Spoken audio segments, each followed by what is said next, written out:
What was that? Where's that voice?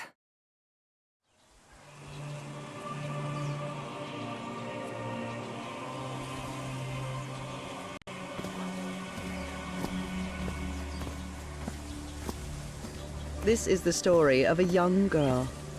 A girl who had strange and disturbing dreams. I know this place. I've been here before. This is the ancient stone city amidst the jungle.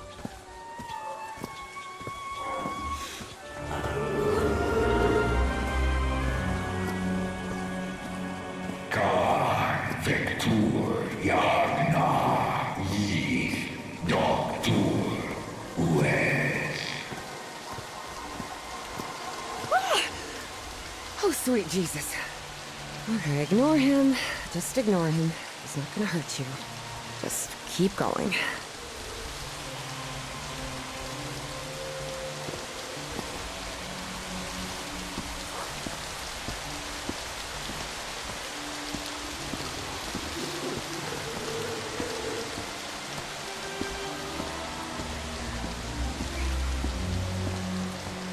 This constellation.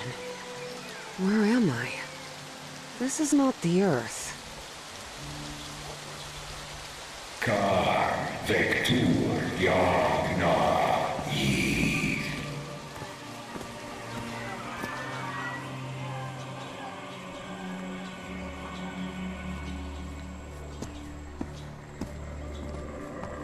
Kan Vector Yagna Yith. In other words, find a statuette and save my race.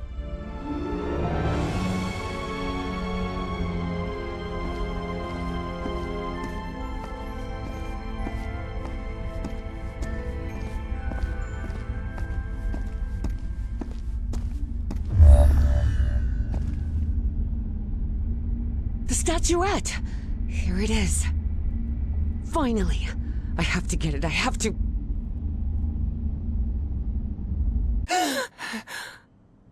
This is the story of Evie Drayton. Quick. Before I forget. Where did I put my notebook? I have to write everything down. Looking for answers was part of Evie's observant nature and analytical mind. Her recurrent dreams began shortly after a period in 1956, when she'd completely lost consciousness. Spitsbergen Island and Svalbard. Apparently I researched this area of the Arctic thoroughly during the time I lost consciousness.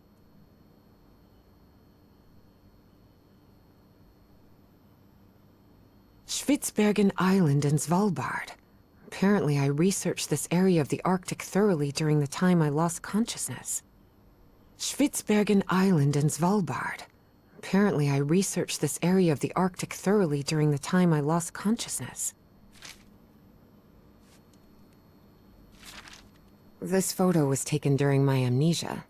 I don't remember anything about it.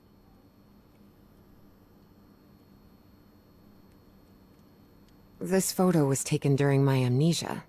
I don't remember anything about it. When I saw this picture, I couldn't believe it. It's the same statuette I always see in my dreams.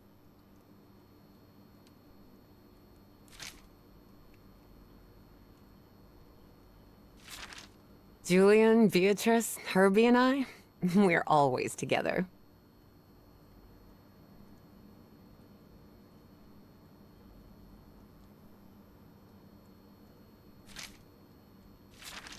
This scary fellow that haunts me in my dreams is a Dimetrodon. He roamed the Earth 270 million years ago. And although it may seem like it, he is not a dinosaur.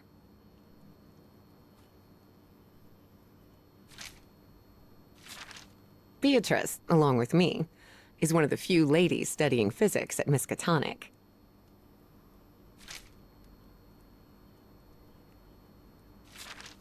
I've searched every astronomy book at the Miskatonic Library, but none of them contain any reference to this constellation.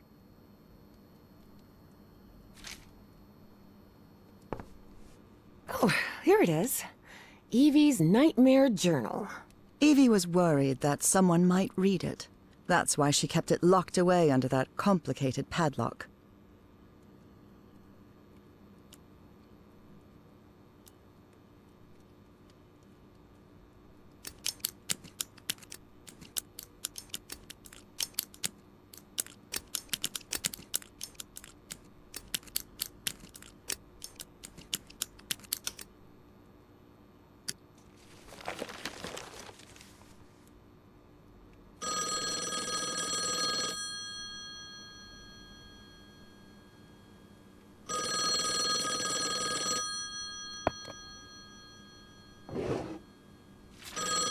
The Hydrangea Foundation took care of the insurance payout for Dad's accident. I had scholarships to attend several black colleges in the South, but it was the Foundation's money that allowed me to cover the tuition here at Miskatonic.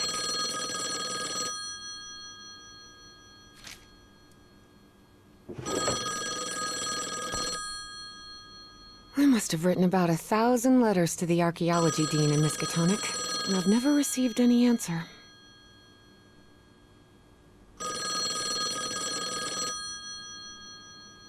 I must have written about 1,000 letters to the archaeology dean in Miskatonic, and I've never received any answer. I wish Papa had never taken that job in San Francisco. He'd still be with us.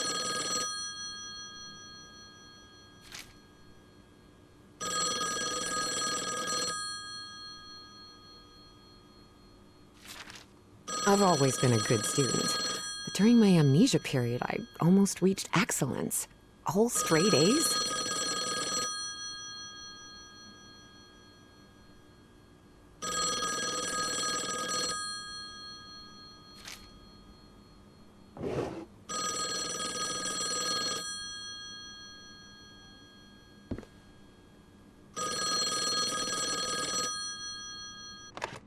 Yes, Is this... are you Evangeline Drayton? that's right. Who am I talking to? I am the Dean of Archaeology at Miskatonic University. I believe you wanted to ask me some questions, right? Yes. Yes, of course. It's a pleasure to finally meet you, Professor Meet me today at 6 p.m. at 5 Prospect Road, outside of Boston. Boston? That's almost a 2-hour train ride from Arkham. I thought Do you want to talk or not? Yes, yes, of course. I'll be there. 6 p.m., Prospect Road. See you in a couple of hours, Professor. All right, I should get ready. There's a lot of information here about my strange dreams and my amnesia. I'd better go through it again before I leave. I don't want to miss any questions when I talk to the professor.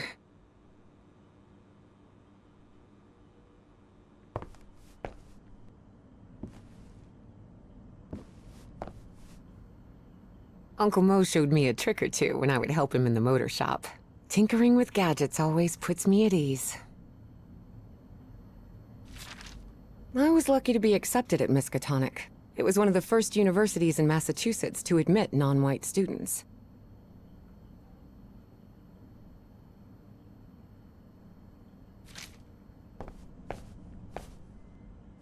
Rhythm and blues is definitely my kind of music.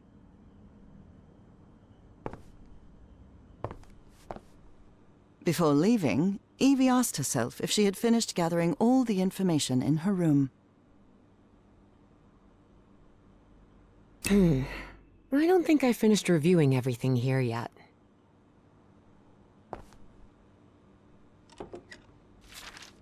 The medical report from my amnesia episode. According to this, I'm as fit as a fiddle.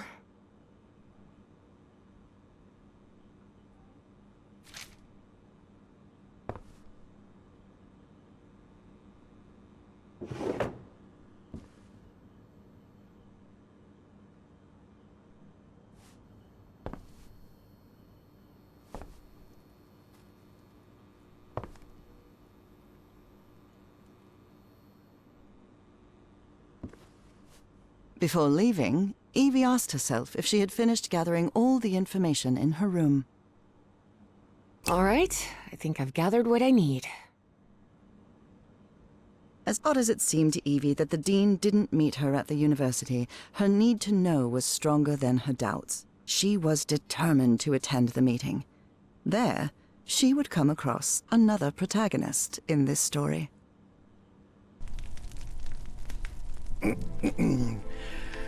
So, you have finally decided to talk to that young lady, Professor. Yes. Acknowledging responsibility for our previous mistakes is vital to moving forward.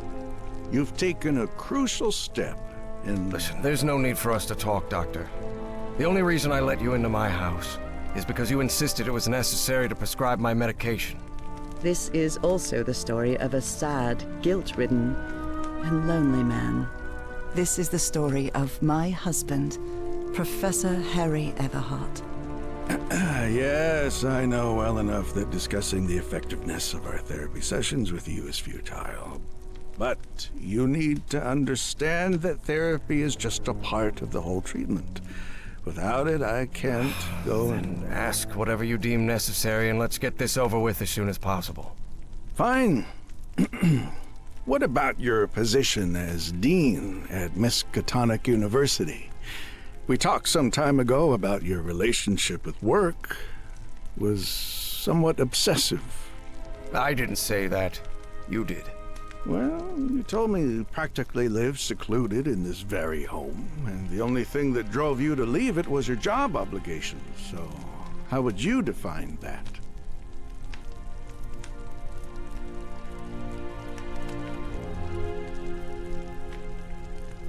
I do what they pay me for. Teaching, student assessment, and certain logistical duties fall within my responsibilities. Cheering at the Miskatonic Mariners football games does not. And are you happy with that? With your life now? What kind of question is that? Well, I'm asking it because it sounds like you're subjecting yourself to a kind of self-punishment. I am not. Next question. There's another topic you've never wanted to delve into, Professor. Would you now be open to... You're going to do it anyway, so go ahead. Okay. What happened to your wife, Professor?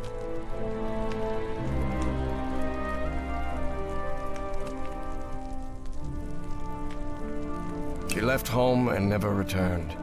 Harry hated giving details about my absence, for lack of a better word.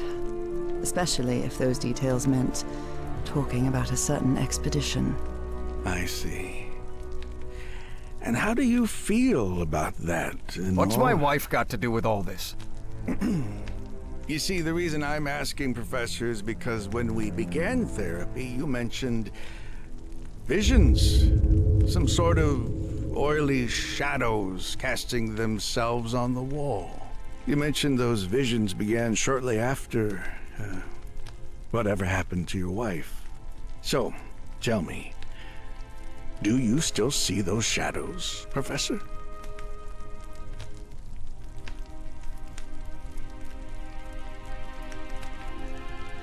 No, not since I started taking the medication, at least.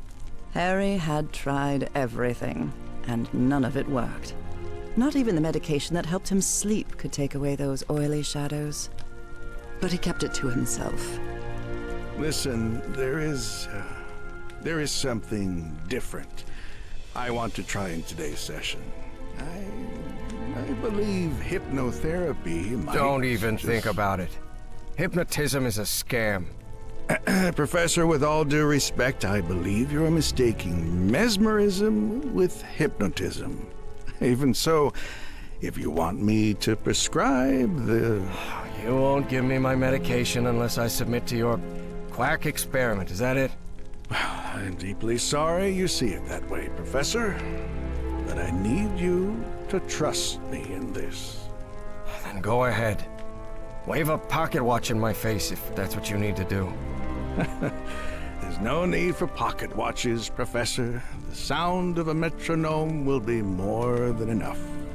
I need you to relax and free your mind. And think of something pleasant. A fond memory, if you will. Something that took place here, in the Everhart Manor. A fond memory? In this place? It wasn't easy for Harry to find a fond memory in the same manor where he had spent an extremely unhappy childhood. Maybe. Maybe. December 1930. The last Christmas my wife and I ever spent at Everhard Manor. She insisted on coming, despite my parents never approving of our marriage. But that was the kind of person she was. Interesting. Tell me more about it, Professor Everhard. Every time I gave her a present, I prepared a little scavenger hunt. She loved it. She loved solving my stupid riddles. As you may have noticed, this story has more than one protagonist. And though I am not one of them, I believe I, Nora Everhart, play a crucial part in it. Can I open my eyes now, Harry? Not yet. We're almost there. Let me open the door and... Now, open your eyes. Look what you've prepared. It's another one of your scavenger hunts, huh? Of course, old pal. Now, if you want your present, you'll have to earn it. Can I use my journal to write down clues? Well, technically that's against the rules, but I'll turn a blind eye this time. You're so kind.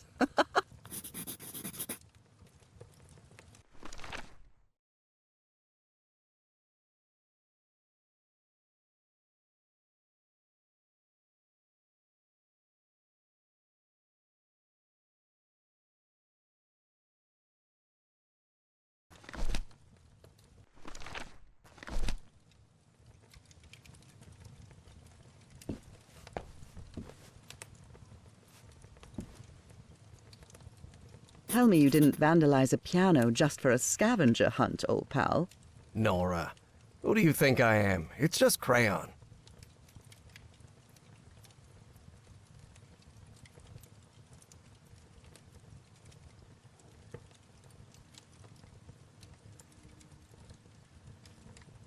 Wait. There's something wrong in this memory. This wasn't... Ignore it. Focus on that moment. Your wife. That happy memory.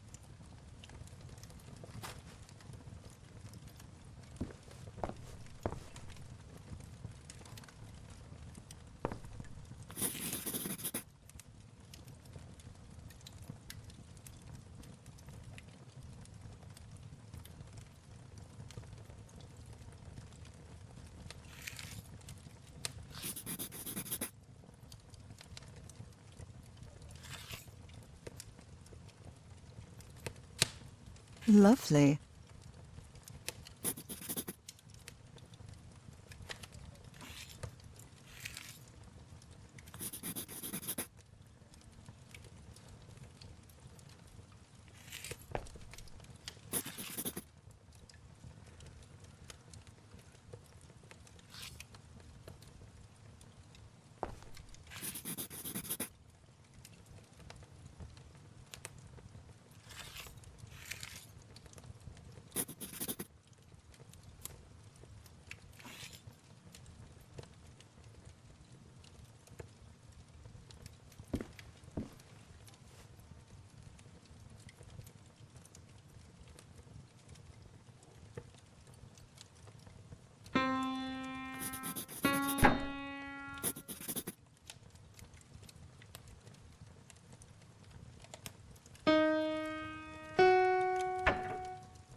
Oh, look at your sad little face in this photo. You know me. I've never been the life of the party. I'm seeing those oily shadows in here. Why am I seeing those shadows? Focus, Professor. Keep remembering. Do you remember when we slow danced to dear old pal of mine at Maddie's house? The end of the Great War Party and our first kiss. How could I forget?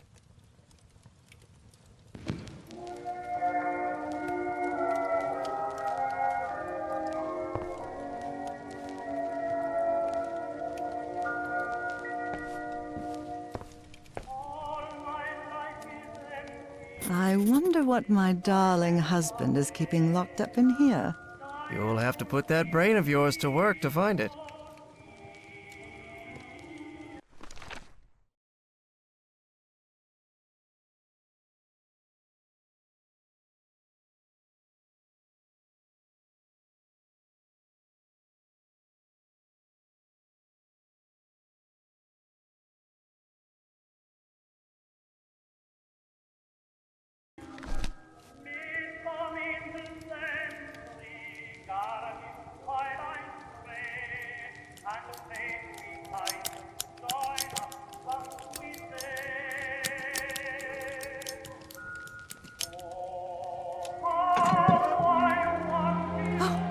Harry, I can't believe it!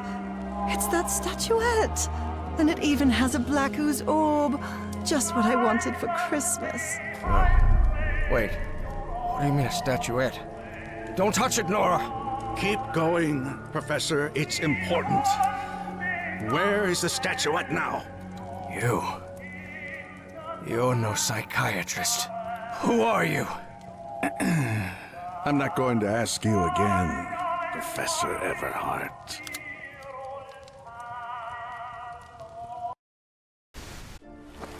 Shortly after Harry's peculiar hypnosis session, Evie finally arrived at Everhart Manor.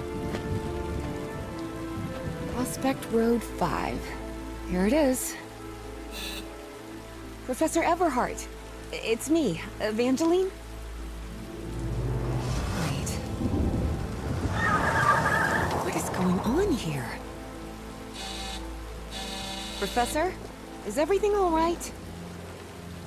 Most people would have turned away and left, but not Evangeline Drayton. She had been waiting for months to talk with the professor. No way was she letting it slip away. So, she decided to climb over the walls of the Everhart Manor.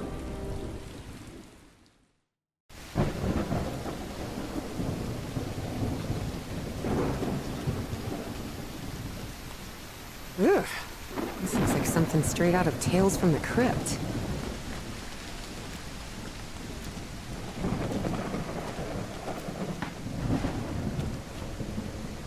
Hey, that window is open.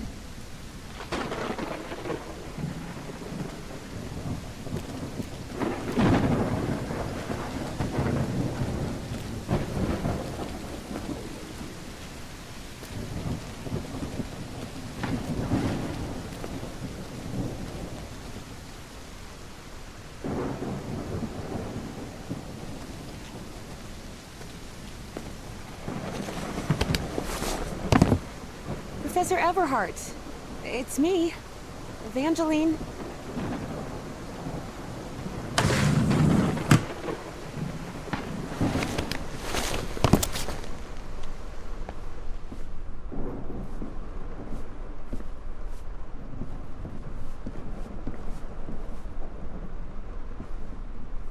It appears the Everharts have been quite well off for generations.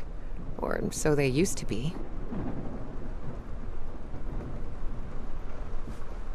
The Everhart children, Harrison, Madeline, Richard, and Donna. That must be Elizabeth Everhart. She looks sad. This fellow really looks like the professor, but it's not him.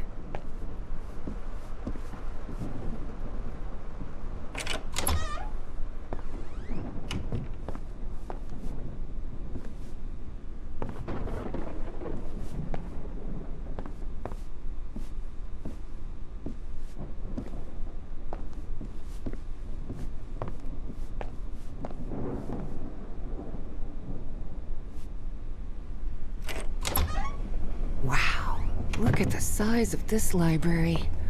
It's almost as big as Miskatonic's. Actually, it wasn't even a third the size of Miskatonic's library, but young people can be terribly impressionable at times.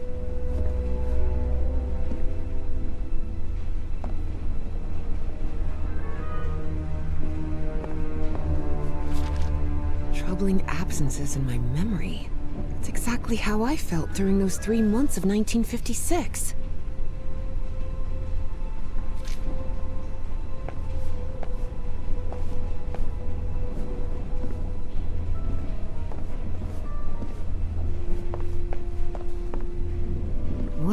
earth happened here? I wish this fireplace was lit. It's bone-chilling cold in here. Dyer was my applied geophysics professor. He was very strict. Strange character.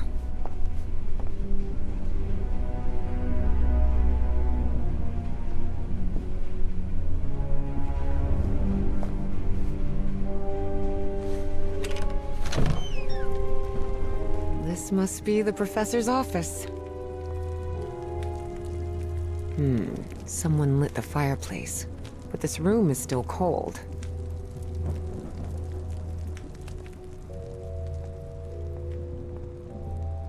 Professor had another appointment today, with a therapist.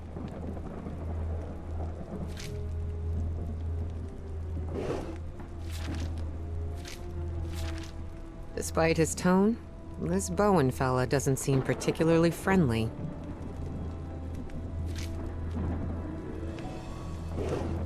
Key. Wonder what this opens.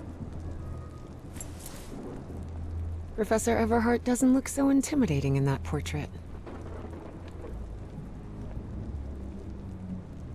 Books in different languages. Spanish, Italian, German, Latin. Looks like one is missing.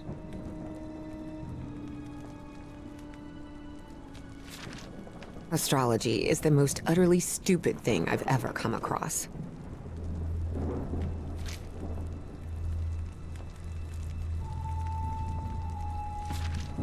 Nora and Harry?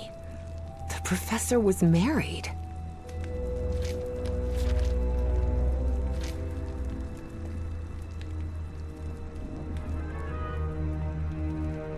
A lapel pin with a rather peculiar emblem.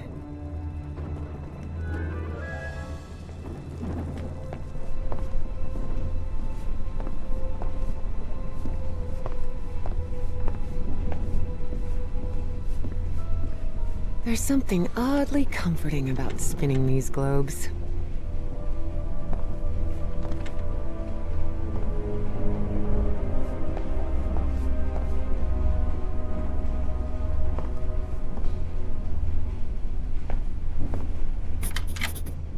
Now it's open.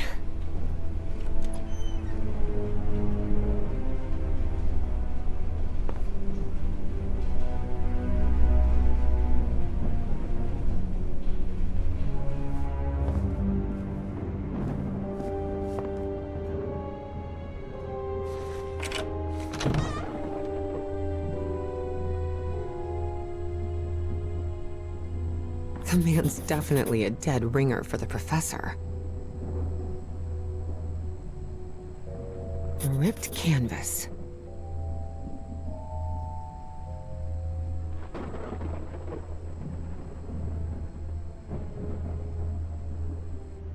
Evie's last remarkable trait was her extraordinary memory, a gift I was never blessed with. So allow me, the narrator of this tale, to be the one taking notes. For the sake of clarity, of course.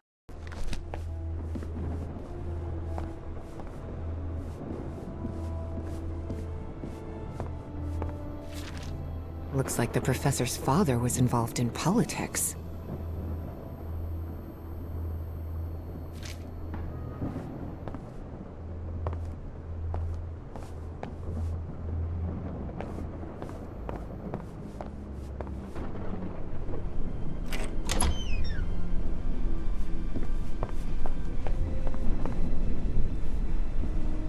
Torn canvas. The frame reads, Sed Futura. There are a lot of pictures of that fireplace, oily shadows. Beginning to suspect the old professor's lost a few marbles.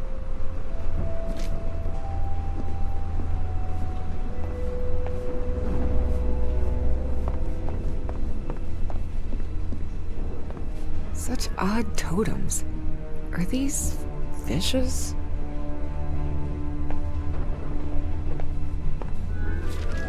So Professor Everhart set on an expedition to the Pacific. I never pictured him as an adventurer.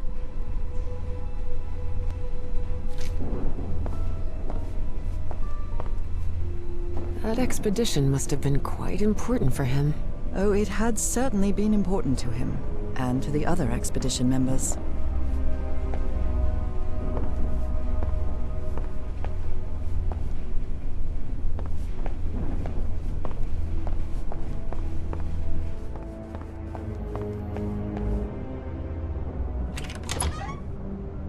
Wow, this room is really depressing. Can't see a thing in here. Better turn my flashlight on. Ah, much better.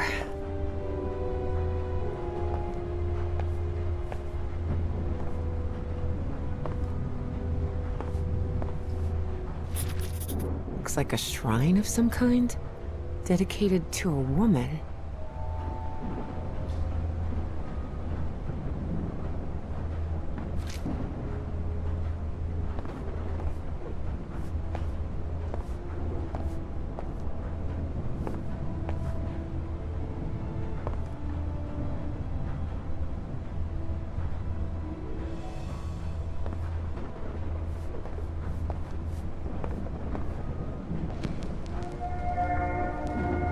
Under different circumstances, I might have found this song beautiful.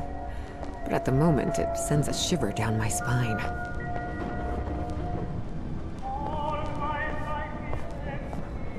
Someone has ripped the canvas. There's a Latin inscription in its frame.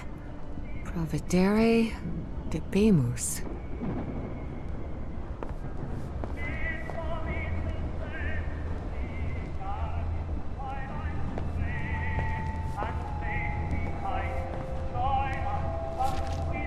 Driver's license of a certain Manuel Silva.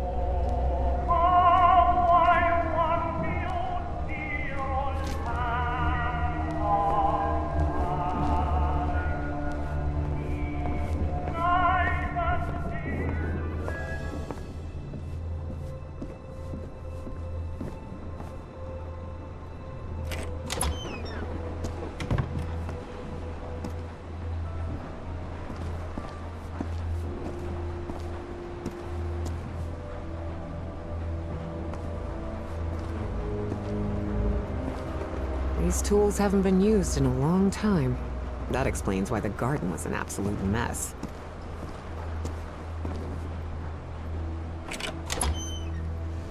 Good heavens above, would you look at the size of this place?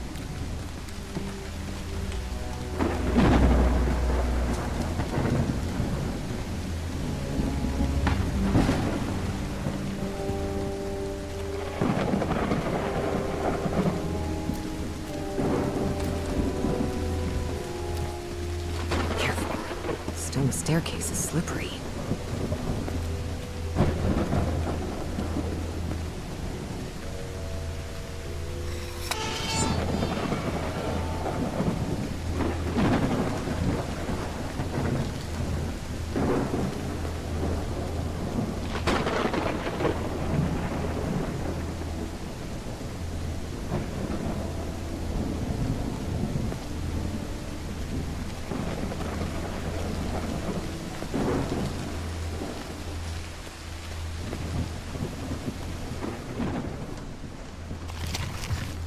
This vase-like thing with a face engraved on it can be rotated. What kind of madhouse does the professor live in?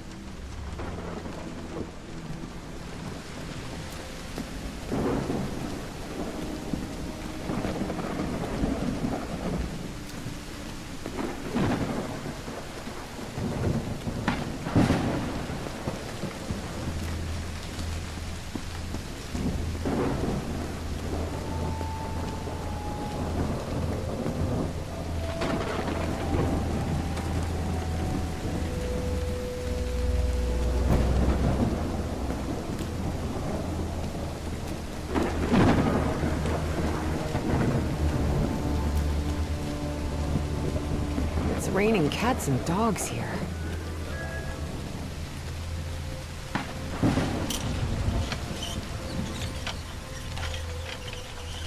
It looks like there's a symbol carved into that bucket. Is that a fish?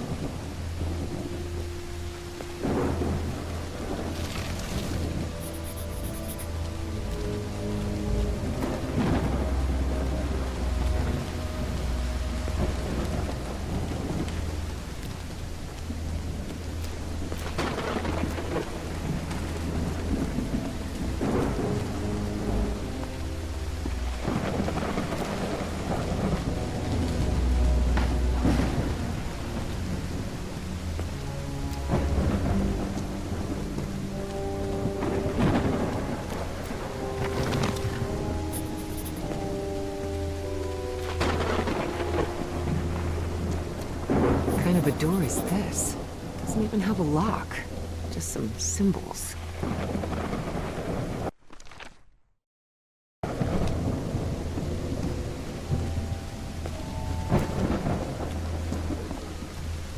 Darn it. This door is locked.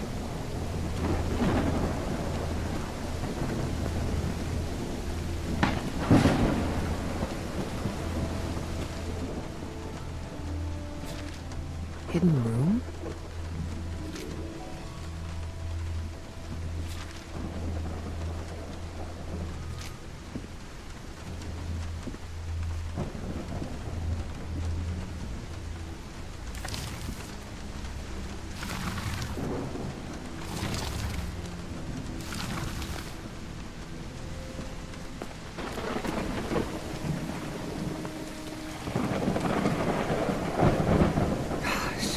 This is so beautiful.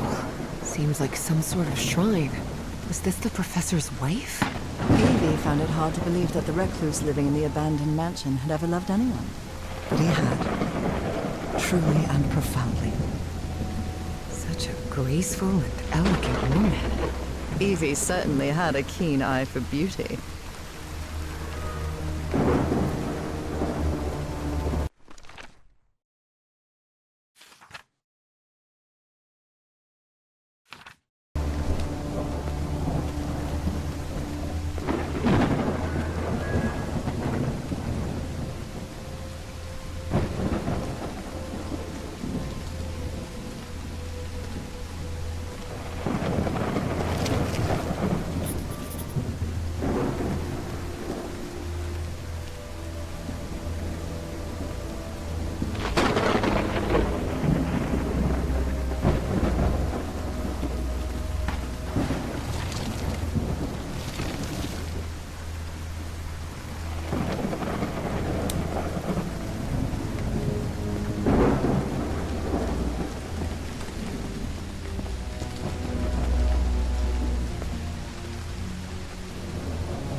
Looks like there's a symbol carved into that bucket. Is that a fish?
This definitely looks like the greenhouse key.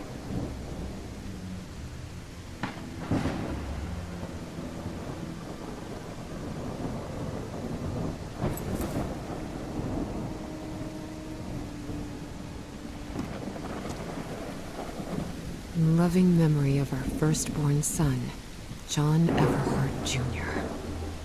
Oh dear. A dead child. This is simply heartbreaking. The inscription on the frame reads, Praeterita Mutare.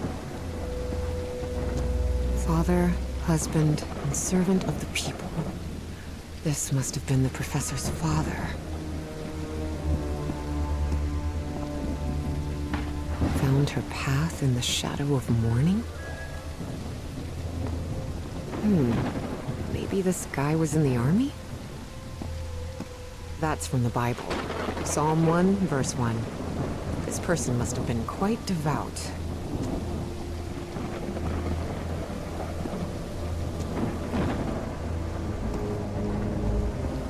Harry rarely spoke of his brother John, mostly because he had never known him. The boy had died years before Harry was born. Still, he believed that tragic incident had played a critical part in his mother's obsession with the occult. Excellent.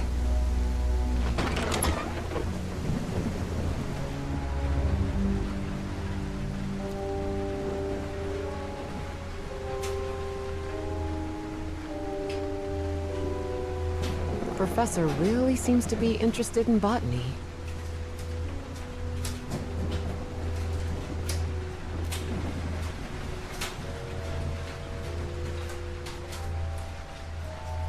It appears to be a Spanish edition of the science fiction novel The Future Eve. I'll keep it, just in case.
secret compartment?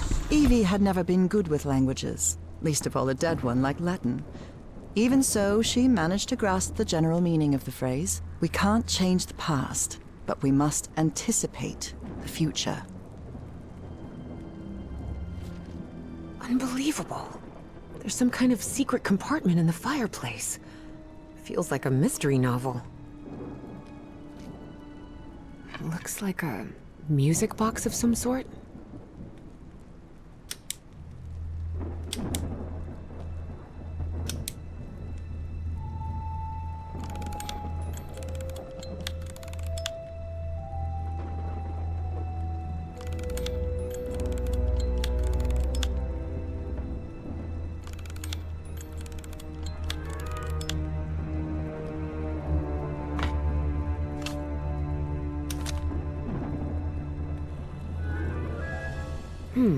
It doesn't make any sound. Maybe it's broken.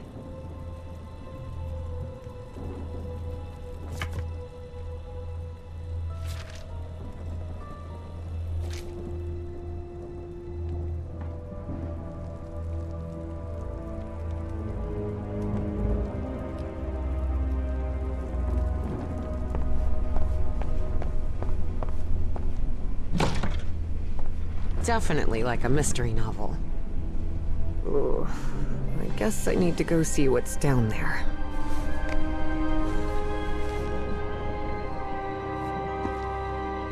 Professor!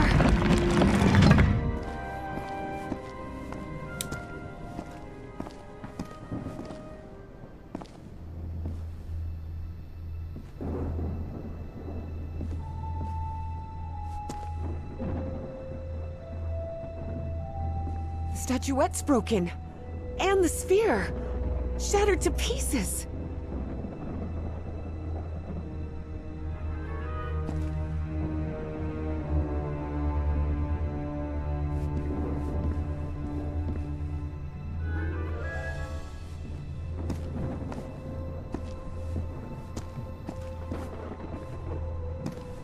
I wonder if I...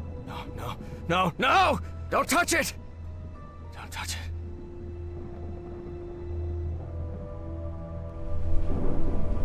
Introductions between strangers are always a bit awkward. But in Evie and Harry's case, things were even more uncomfortable, due to the unusual circumstances under which they had met. How are you feeling, Professor? Considering I was assaulted, knocked unconscious, and someone tried to rob me in my own home, I suppose not all that well. Evie didn't know where to start. So, she took the most formal approach. We haven't been properly introduced. I know who you are, Miss Drayton. We had an appointment today. And I can also imagine what it is you want to talk to me about. Evie was taken aback. He knew? So Professor Everhart had read her letters after all? I suppose you have some questions for me, so go ahead.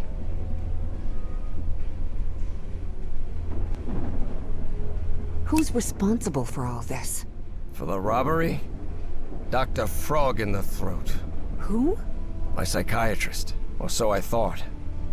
I never should have brought him here. I've been too careless. What is, or was, that statuette? You haven't touched any of the pieces of it, have you? No. You made that very clear. Good. Because that black orb is made of... Harry thought of telling her the orb contained the blood of an elder god that came from beyond time and space. But he chose not to frighten Evie for now. a very dangerous substance. I thought the statuette was in the Miskatonic archive. Yes, well, I brought it here for a research project I'm working on. About ancient civilizations. Harry couldn't come up with a better excuse than that. Because I've hidden it in my own house to keep prying hands from succumbing to the terrifying powers of the Elder Gods sounded infinitely worse. I read in a Herald article that the statuette was found in an excavation in Virginia. Is that correct? Yes. In the caves near the Rappahannock River. It was led by a professor from Miskatonic, right? Paisley or Presley. Nathaniel Wingate Peasley. Yes, Peasley. Do you think it would be possible to speak with him? No. He passed away a few years ago. Of natural causes. Or so I hope. Statuette is in pieces. What happened? I destroyed it. You destroyed it? Yes. It was better than letting it fall into the wrong hands. Evie felt frustrated. After all the effort it had taken to get Professor Everhart to agree to talk with her about that statuette. And on that very day, that curmudgeon shattered the relic into 1,000 pieces. Dangerous? What do you mean? Is it toxic? Worse than that. I've seen people lose their sanity and their health just by coming into contact with that substance. But there has to be more, right? More of those statuettes. I really doubt it. Are you sure? Because I'm convinced of it, Professor. And why are you so convinced of that? I've seen them. In my dreams. What are you talking about? Dreams about strange and ancient artifacts brought Harry bad memories. For personal reasons. My dreams. I mentioned them in my letters. You remember? So, I have long dreamed of a place. It's an ancient stone city, hidden in the jungle, from prehistoric times. And there are more statuettes like that one, all holding those black orbs. Miss Drayton, you better forget about... So, if Peasley found that statuette in Virginia, maybe there could be more there. Listen to me, Miss Drayton. Maybe in those caves I could find more... Enough of that! How could you be such a fool? Haven't you listened to a single word I've said? Don't you ever think of going near that cave in Virginia. Professor, you can't be serious. I need answers. Of course I'm serious! I forbid it! Would you stop yelling at me? Grumpy old jerk! Look, I don't know who you think you're talking to, but nobody speaks to me in that tone. And what have I done to you to be so mad at me anyway? Because as far as I know, if it weren't for me, I'd still be locked up behind that fireplace. So you can talk to me till you're blue in the face, but you're not going to forbid me from going anywhere. Do you understand me? It had been years since anyone raised their voice at Harry, and for the first time in a long time, he felt that an interaction with another human being had been authentic.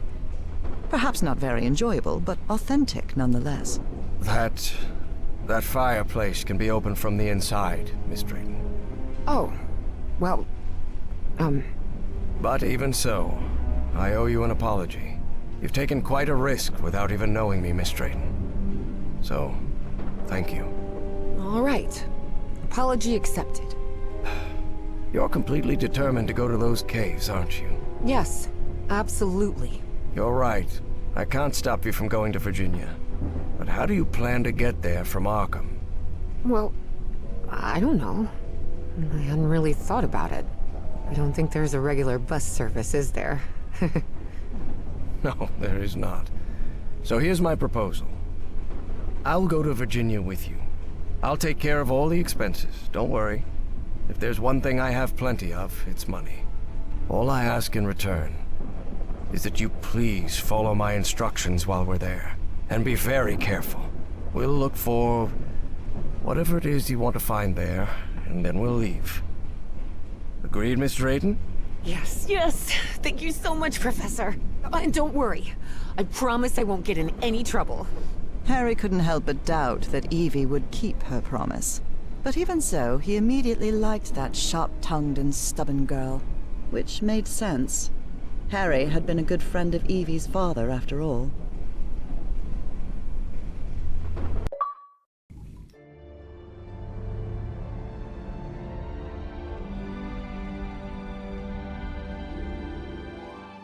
Here we are, the Rappahannock River Caves.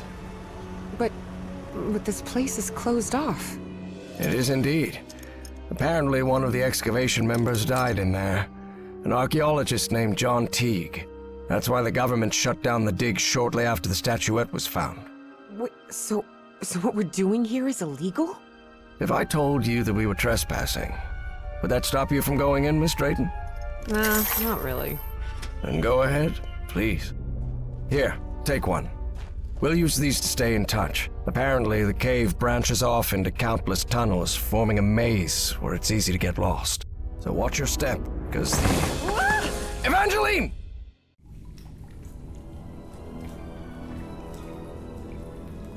Miss Drayton! Miss Drayton, can you hear me? Are you alright?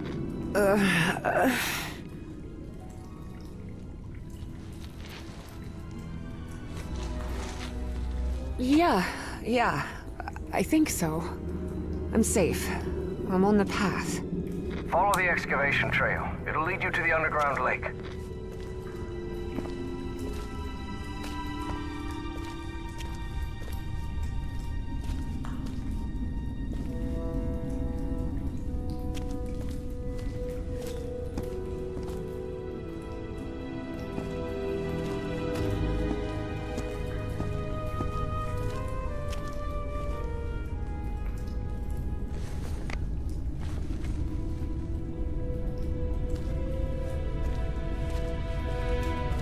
A lake?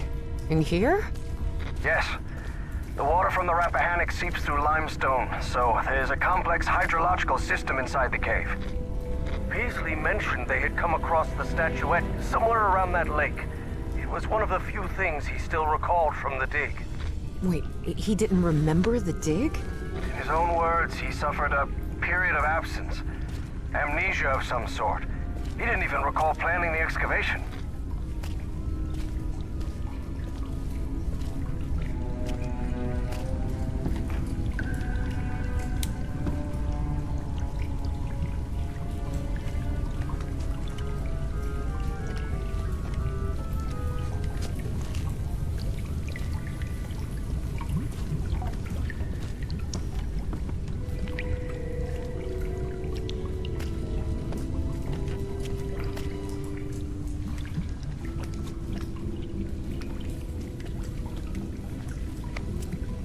Professor, you won't believe this, but I had amnesia too. I don't remember anything from September to November of last year. When I came to, I was surrounded by books and articles about a place in Norway called Spitsbergen. Spitsbergen? Isn't that near the Arctic Circle? Professor? Professor! Do you hear me?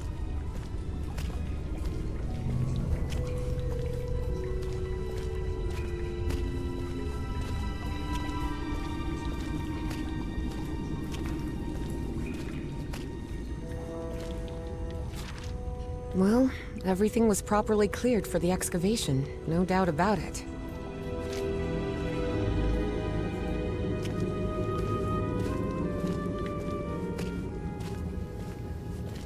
Wow. What is this place? Miss Drayton, over here. I'm here. I'm glad to see you. I thought you'd gotten lost. Are you all right? Yes, thank you. You weren't lying about those tunnels. Have you found anything, Professor? This mural. Come take a look at it.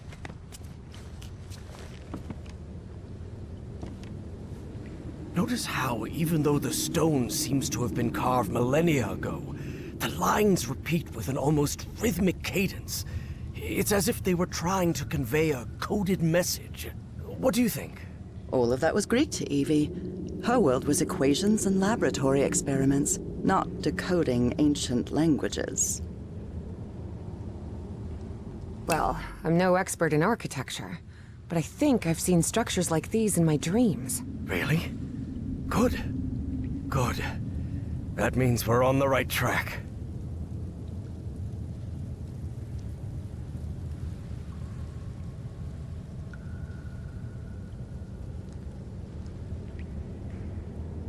Gee, you do seem genuinely interested in this. Well, it's an occupational hazard, I suppose.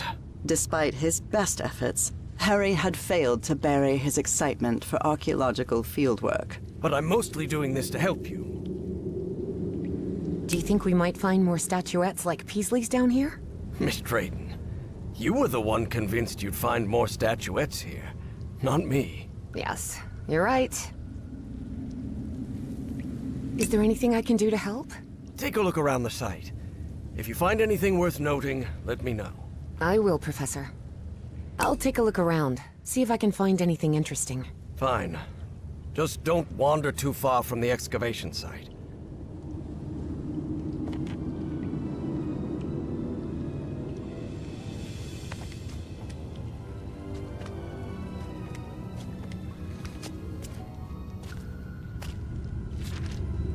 Though Evie chose not to mention that report, it gave her a clear sense of the danger posed by the black ooze.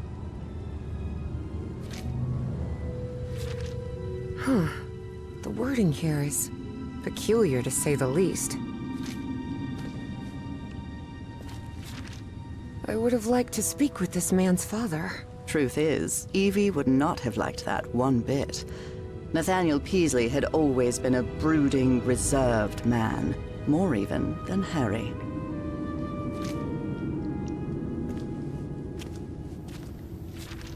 Such strange plans.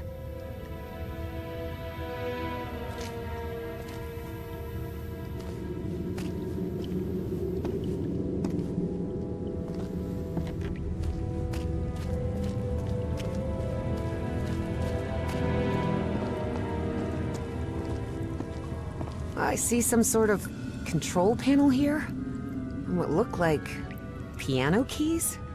Please refrain from touching anything, Miss Drayton.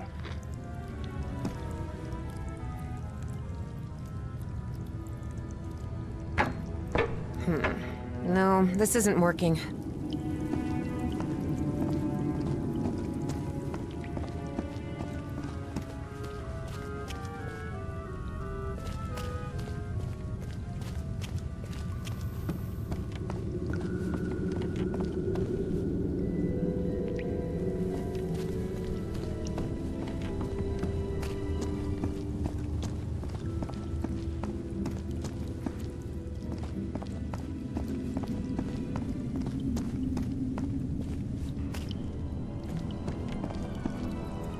There's some kind of stone dumbwaiter here. What? A dumbwaiter?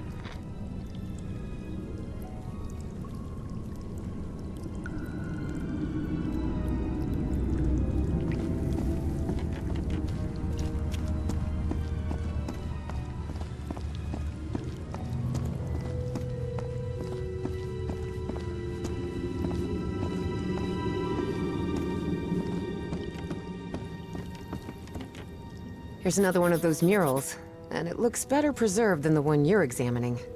Excellent. When I'm finished with this one, I'll come take a look.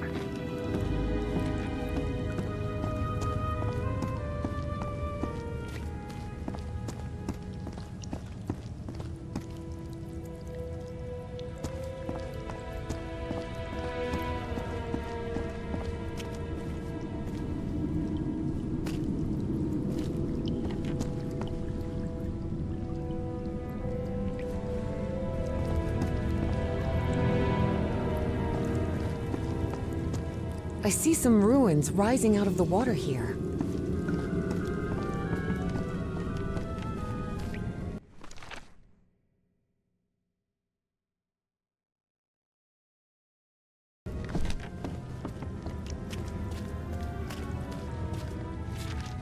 I've found a report stating that the entire cave may function as an open-tube acoustic resonator, sustaining standing sound wave patterns.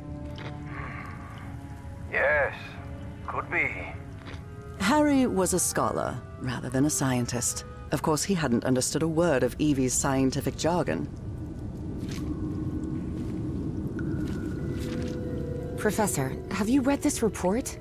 Does Project Kronos mean anything to you? No, I've never heard of it.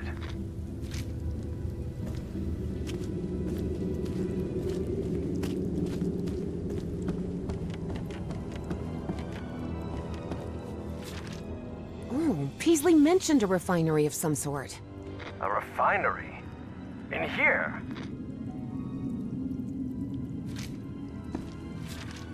10 feet? I wonder why these structures were so colossal. There's another mural. Looks like instructions of some kind. Just a series of steps to follow. Instructions, you say? Well, this is all quite fascinating.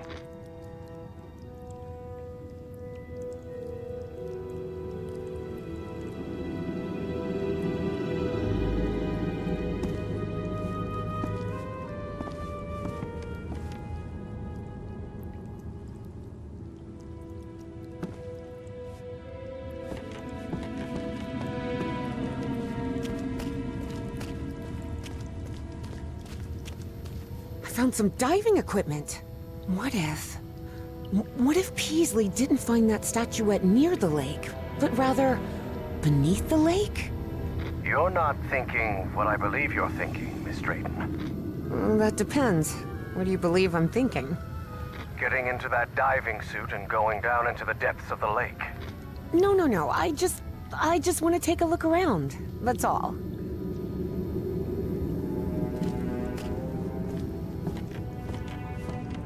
This diving suit needs a full air cylinder. An air compressor. It looks like it works in the same way as the one we had in the workshop, except for diving cylinders instead of car wheels. It seems they found the statuette in the depths of the cave's lake. Evie deliberately chose to omit that the man in the photograph had been entirely covered in black ooze. In the depths of the lake? Are you sure about that? Seems like a telephone for communicating with the diver.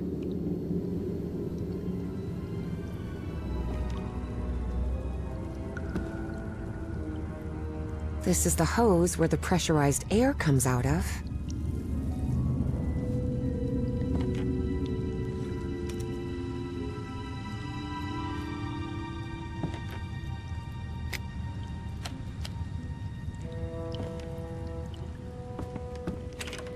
The wiring in this place doesn't look too tricky. I think I could get it running again. They're teaching physics majors to repair junk now? Hardly. My Uncle Mo showed me the ropes. He and my dad had a workshop back in Benoit. Even so, try not to touch anything, please. Now it's working. This empty cylinder will do. This empty cylinder will do.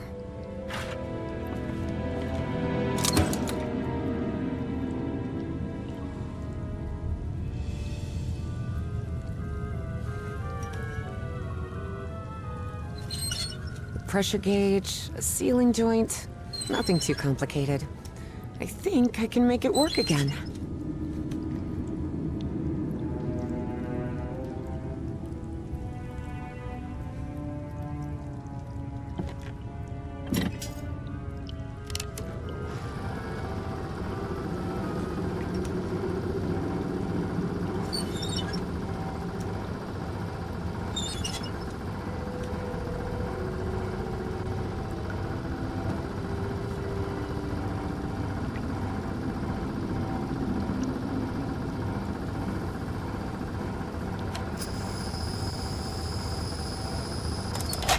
Well, it must be full of air now.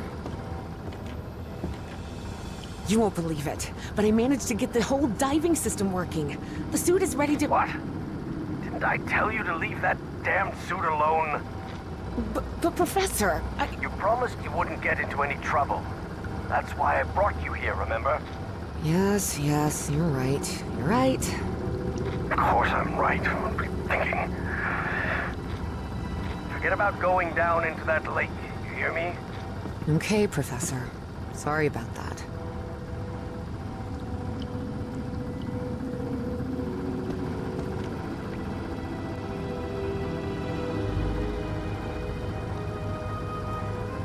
Evie knew perfectly well that going down into the depths of the lake was not only dangerous, it was reckless. Besides, she had given the professor her word. So she asked herself if she really wanted to go down there. And the answer, of course, was yes. Professor, can you hear me? I'm sorry, but I'm going down. What? Are you out of your mind? Don't do it! You're going to— I have to go, Professor. I'm sorry.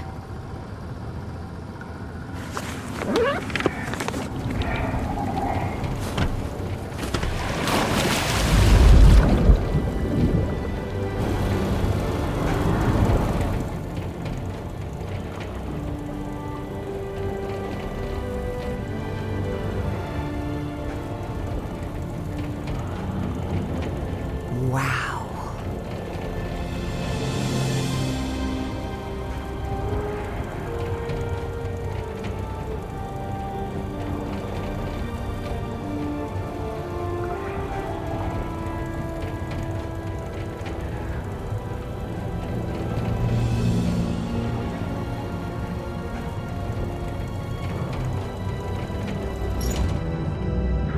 Evangeline?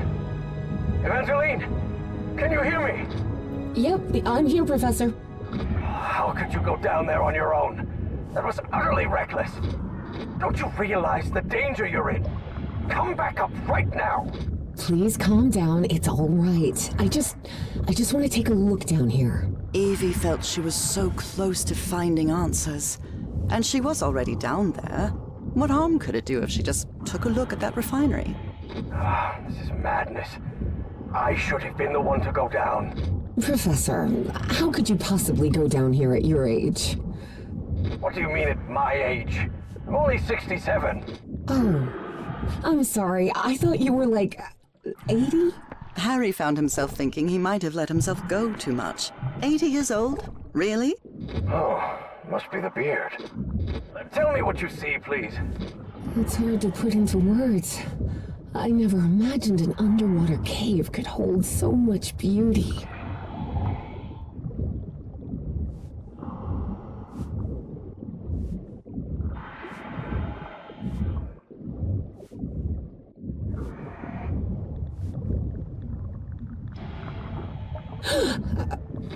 What's happening? This place is full of black liquid waterfalls? Miss Drayton, please. Turn back at once and return by... Oh no. No! I'm trapped! There's a column of black ooze behind me. Oh god. What do I do? Keep calm, Evangeline. We'll find a way out, all right? And most important, don't go near the black ooze under any circumstances. Now move forward and tell me what you see.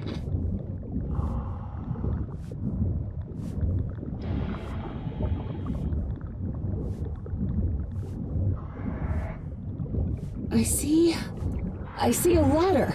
Someone from the excavation must have made it this far. Climb it. The farther you are from the black ooze, the better.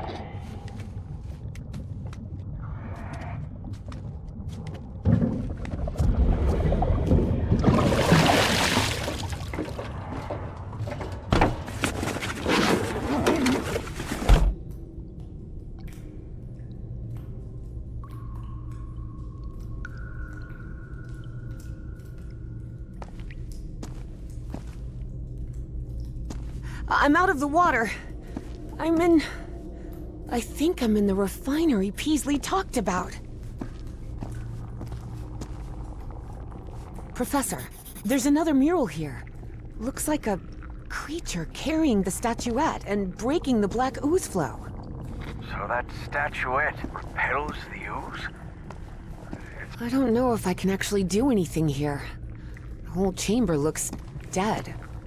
Powered down. We were wrong about the statuettes, Professor. They're not ritual or ornamental objects. They're just energy containers, like a car battery.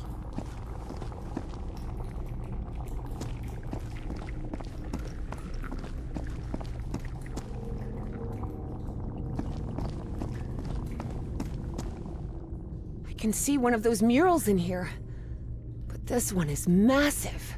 Wait a minute. I know this. I've seen this hundreds of times. In your dreams?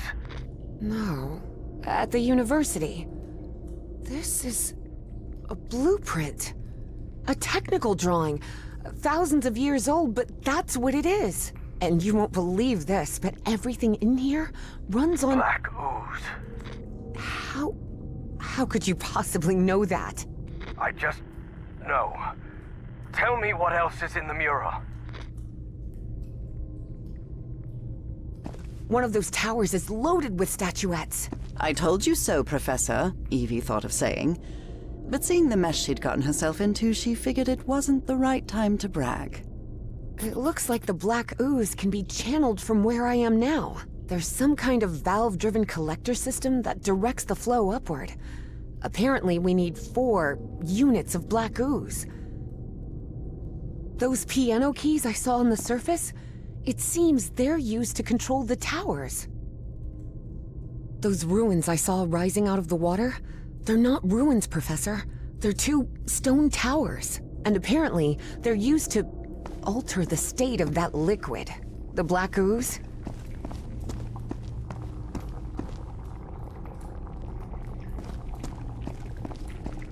We were wrong about the statuettes, Professor.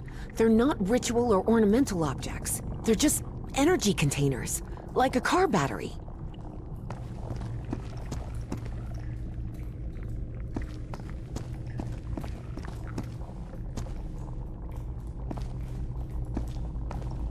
Wait, what? What is it, Miss Brent? It lit up! Everything in here just lit up all of a sudden.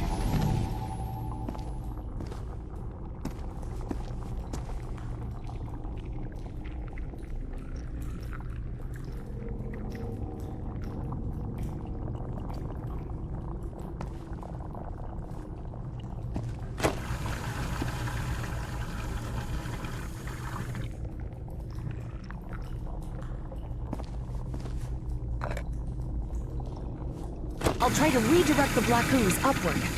Fine, but please be careful. Don't worry. This isn't so different from the fluids lab back at Miskatonic.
Alright, I think I've got it.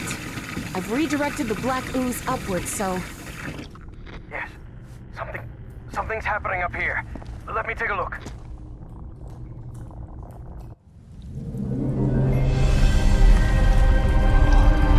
What is that? Harry's fascination was growing. Here he had living proof of an ancient civilization with technology beyond anything he had ever seen.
Actually towers. Stone towers.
No, not now, damn it!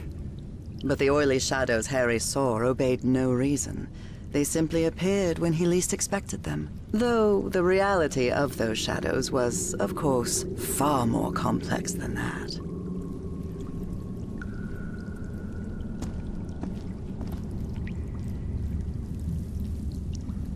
Evangeline, I think we can use this contraption to exchange items between us. The dumbwaiter, you mean? Yes, the dumbwaiter. Evangeline, there's another mural in here. Do you think you can interpret it, Professor? What does it portray? Apparently they used fire to do something. That makes sense. This is some sort of refinery, after all. I think the statuettes are down there.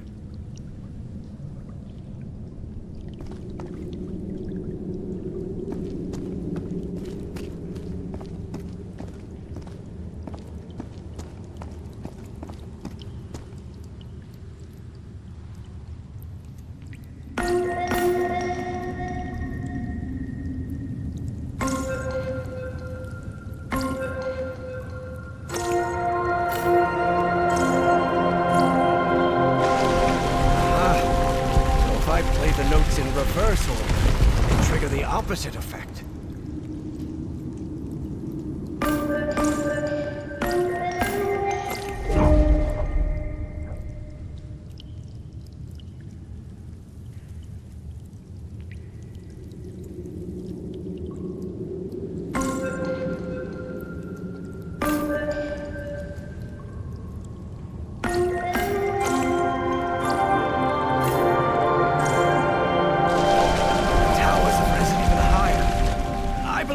entrance ahead.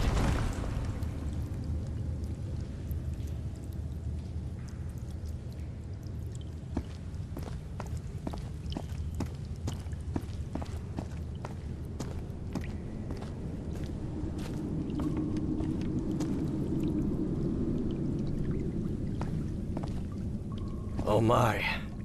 What is it, Professor? You were right. This stone tower is filled with statuettes. For many years, Harry had been haunted by that statuette. Still, he felt reassured to find that none of these held a sphere of black ooze.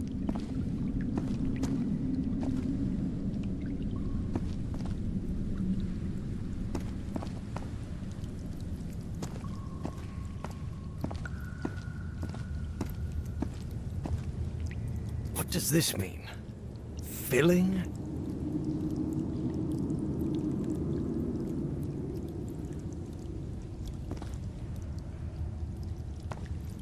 What does this mean? Filling?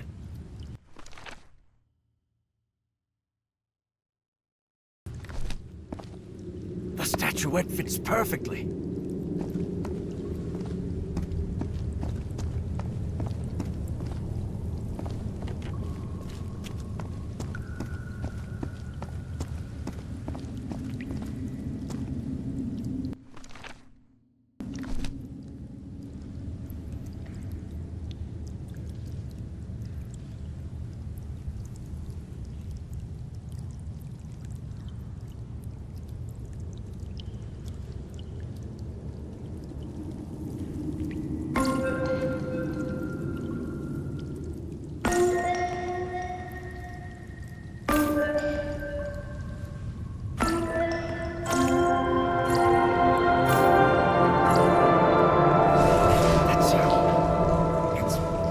Tower with black ooze. I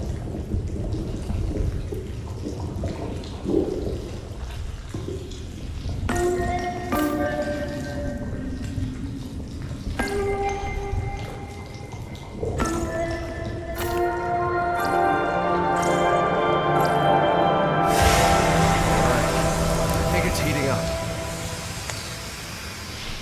That purple hue. Yes. It should be complete now.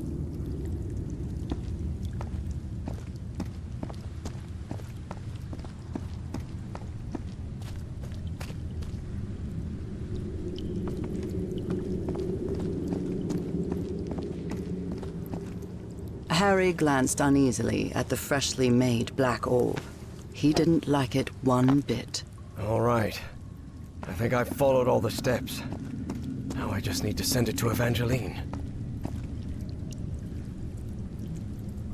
I hope she knows what to do with it.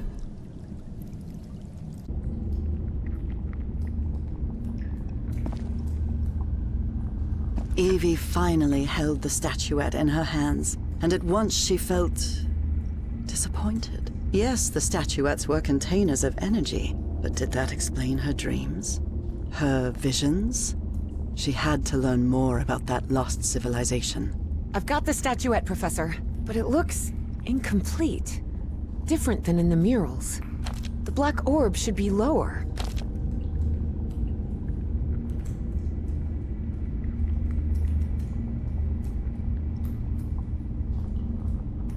Now it looks right. Excellent. Now you should be able to cross safely.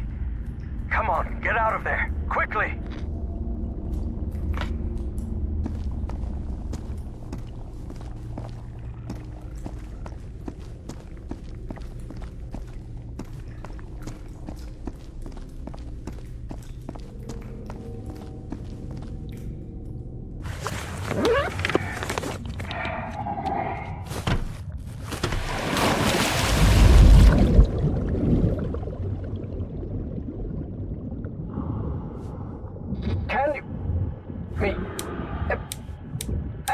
Professor? I'm losing you. Delene! Professor! Professor! I can't hear you!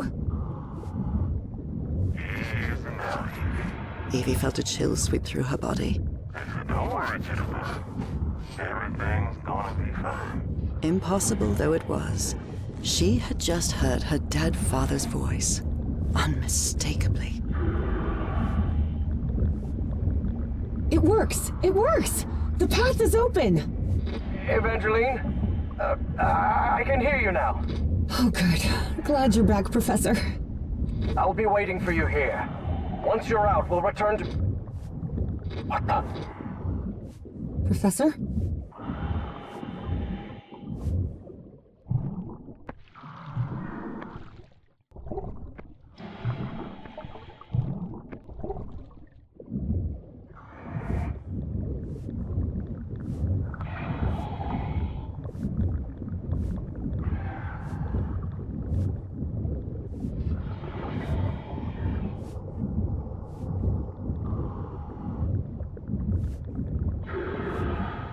Evangeline, listen to me.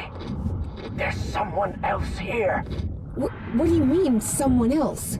Stay down there until I tell you to... Professor? Professor! Evie lingered in the dark waters of the cave, waiting for the professor's signal. A signal that never came. Even so, prudent as she was in waiting, her air supply wouldn't last forever. So when all the noise above finally ceased, she decided to come up. Professor! Professor, I finally have it! I have the statue... Well, this is interesting. You're going to have to come with us, Miss Drayton.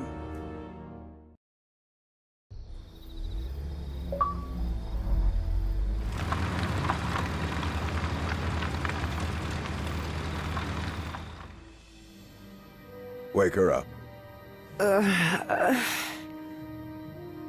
Welcome back, Evangeline. Finally, this is also the story of an obsessive, manipulative, and ambitious man. This is the story of Caleb Bowen. Wait, where am I? I'll be the one asking the questions here, girl. My name is Caleb Bowen. I work for the United States government. Bowen often made that claim, though it was at best a half-truth. Sure, he'd worked for the government once, but that was a long time ago, and he'd been running solo for years. Do you realize that you trespassed on a site closed off by the United States government? And more importantly, that you were seen in the company of Professor Harrison Everhart. You may not know this, but Everhart is a subversive individual. We suspect he may be working for the communists. Bowen kept lying. He knew Harry could be many things, but a communist was definitely not one of them. I don't believe you. You're lying to me. Oh, not at all, Evangeline. I'll show you who Professor Everhart really is. Your father's name was Franklin Drayton. He and his brother Moses ran a workshop in Benoit, Mississippi called Drayton Motors. He died in a work accident in San Francisco in 1934. Is that correct? You've been investigating me? What kind of... Shut up and listen to what I have to say. Do you recognize anyone besides your father in this photograph? Wait, is that Professor Everhart? Oh, correct. Everhart led an expedition to the Pacific in 1934. Your father was part of that expedition. That was the only truth Bowen told during his conversation with Evangeline. Your father didn't die in San Francisco, Miss Drayton. He died in excruciating agony, alone and abandoned, on an island in the Pacific, and all because of Professor Everhart. I bet he never told you that, did he? In fact, every member of the Everhart expedition died or disappeared under mysterious circumstances. Even the professor's wife, whose strange illness was the impetus for the expedition, vanished under equally mysterious circumstances. I didn't vanish. I simply fulfilled my destiny, accepting the painful sacrifice my husband planned.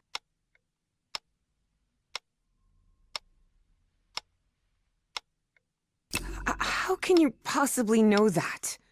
One of my associates was part of that expedition. She also perished, though not before informing us of what had happened. Evie was in shock and full of doubt. The professor was a withdrawn and sullen individual and, frankly, really hard to deal with, but could he also be responsible for her father's death? Despite her doubts, she kept silent, and wisely so. She still didn't trust this Bowen fella, regardless of his claim that he worked for the government. Now you know the kind of person you've gotten involved with, Evangeline. And the kind of trouble you're in. I have a few questions for you. For your own good, I suggest you cooperate. That platform beneath the lake in the Rappahannock River caves, how did you manage to activate it?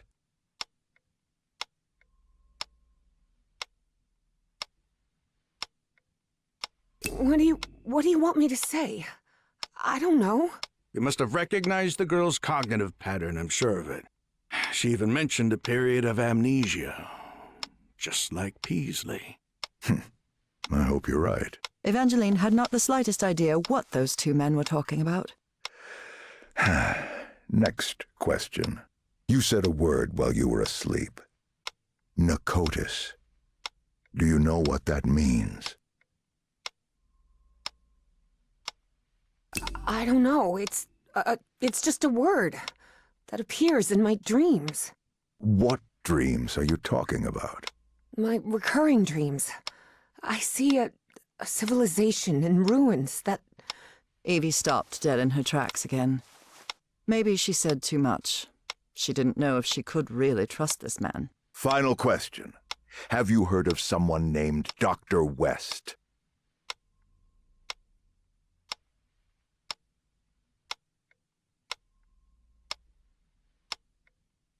I've never heard that name in my life.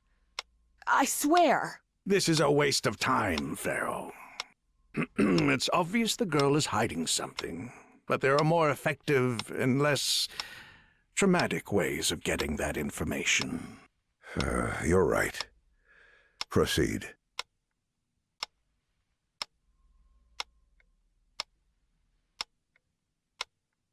You expect me to buy that this old geezer with a bow tie works for the government, too? You'll recall I mentioned that Evie was feisty and stubborn as a mule, and whatever they had injected her with wasn't doing much to tame her spirit. I like to laugh too, Miss Drayton. Please take a look at this. Do you understand this language? Even though it was written in those puzzling characters, Evie understood the book's title. Narcotic Manuscripts, Non-Linear Displacements Toward the Great Library and Reversible Transfer of Cognitive Pattern. Tell me, Miss Drayton, what's written in the book cover? Narcotic manuscripts. Evie surprised herself. Had she spoken against her will? She couldn't help but translate the book's subtitle as well. She was feeling more and more tired. That's better, Miss Drayton. Now, open the book. Focus and listen to my voice. Listen to my voice while you read the book to us. Read the book to us. Salve, Cornathun, Nakotas. What just happened? Am I in my dorm?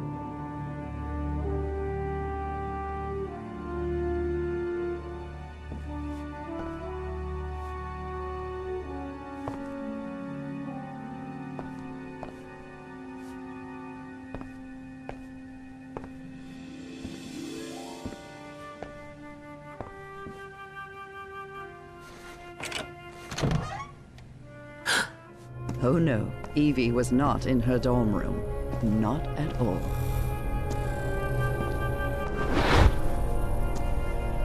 Hey, over here, Evangeline.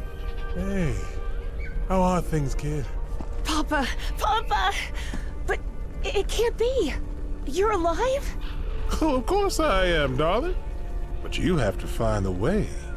That was not her father, of course. You must reach Nakotas.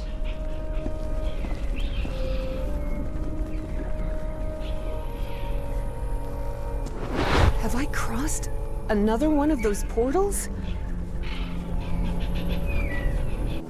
Good Lord, none of this makes any sense.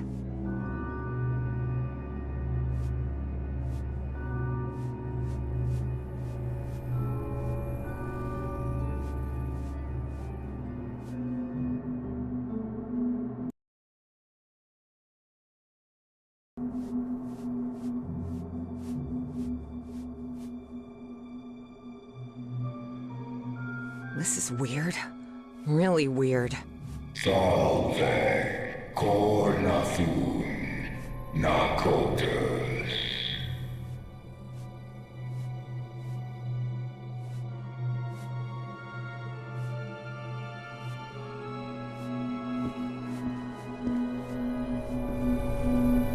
Driving motors? Dad and Uncle Mo's motor shop in Benoit?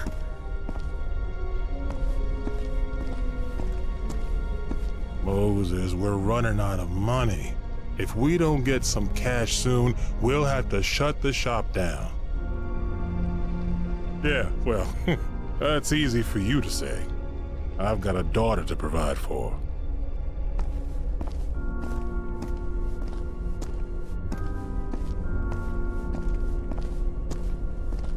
You're a whiz, mister. Would you be interested by any chance in an exciting job opportunity in the Pacific?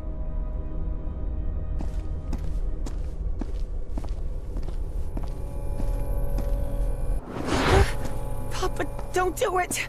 Don't go to San Francisco, please! Hey, what just happened? It'll only be a few days, Jitterbug. I'll be back before you can say Jack Robinson.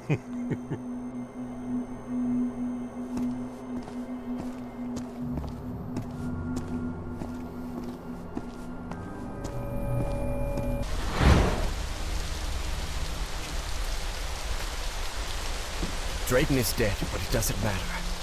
His death brings me closer to an answer. I'll do whatever it takes. The only thing that matters is Nora's life. Wait, no. That doesn't sound like the professor at all. Evie realized Bowen's lies were seeping into her thoughts.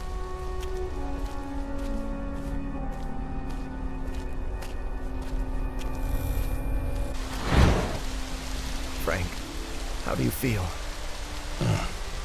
Not good. But that doesn't matter anymore, Mr.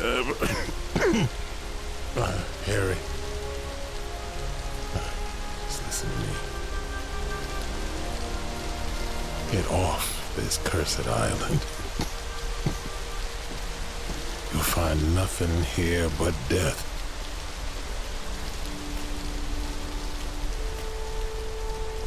Go back home. Spend what time you've got left with your wife. And there's another thing I want to ask of you.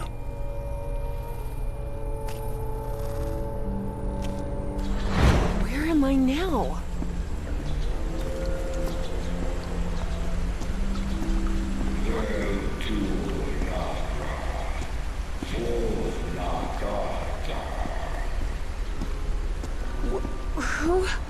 Who are you? Salve, Cornathun, Nakotas. The great engineer?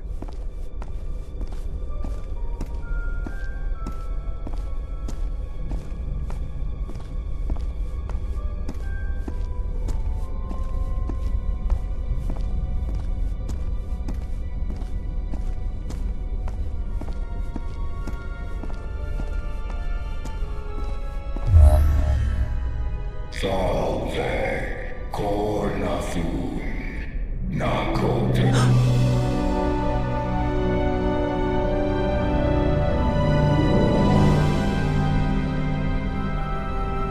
Incredible. Did you hear that? We were right. We finally found the coordinates. At last we know where Nakotis lies.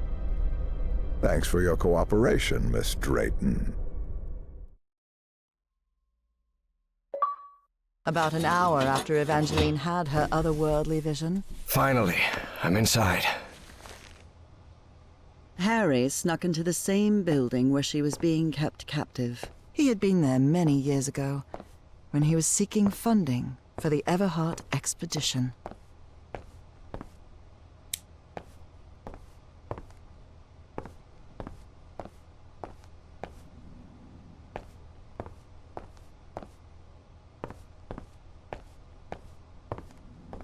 Miss Drayton? Are you there?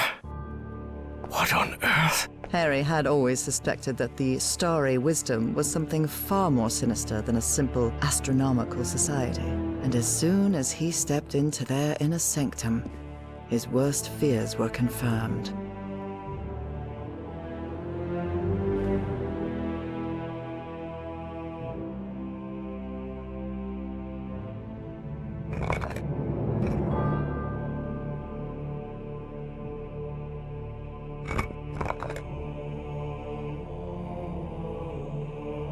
Thoth, god of intelligence and magic.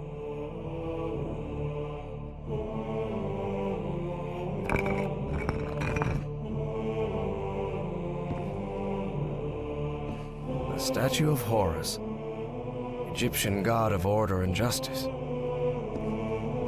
Bastet, goddess of protection and love.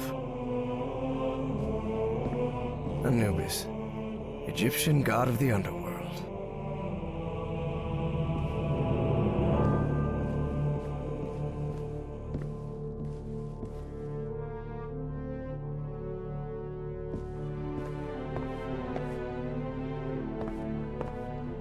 Bastet, goddess of protection and love.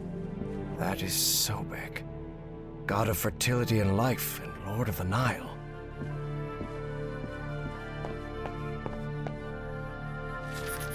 Apparently, the only way to get into the Pharaoh's office is by getting the right combination on the statues downstairs. And I bet my life that Pharaoh is Caleb Bowen.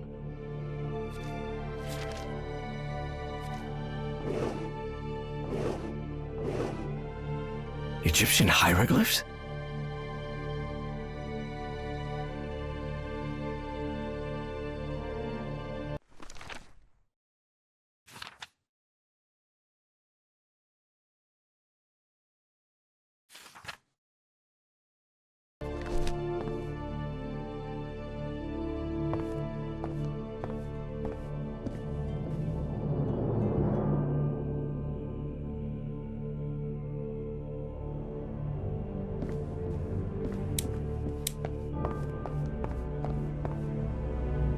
This elevator doesn't seem to have a call button. I don't know what to do with it.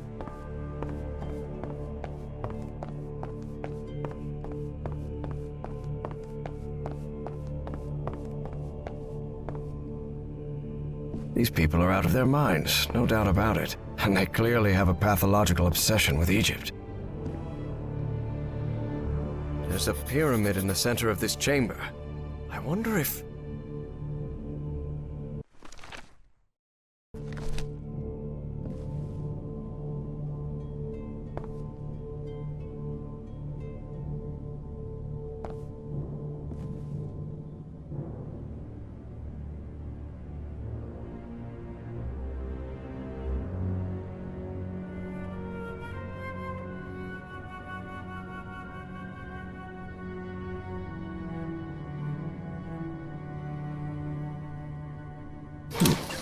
Certain sections of this pyramid seem to move. For a moment, Harry wondered whether it was a good idea to mess with the mechanism, but he quickly dismissed the thought.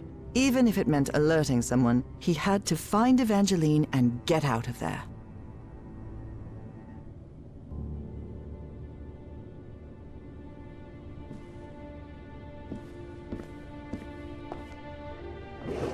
A tetrahedron.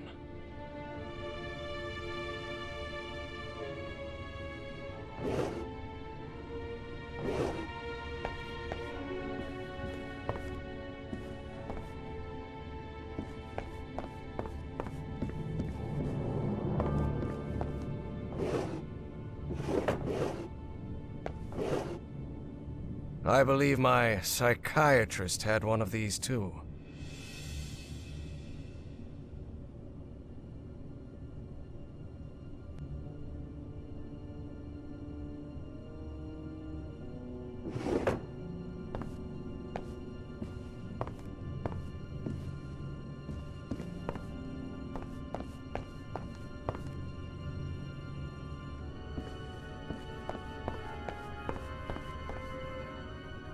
Stellae Sapientis, the Starry Wisdom Society, Providence.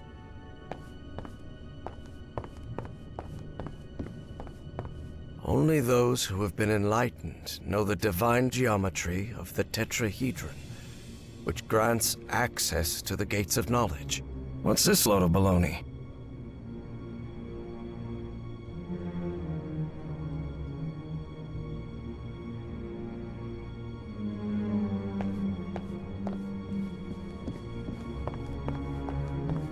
A black statue of a pharaoh. I don't know which one it represents, but it's unsettling to say the least.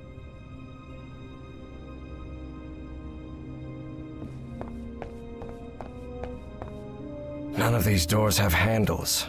How am I supposed to open them?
doors to the upper rooms are open.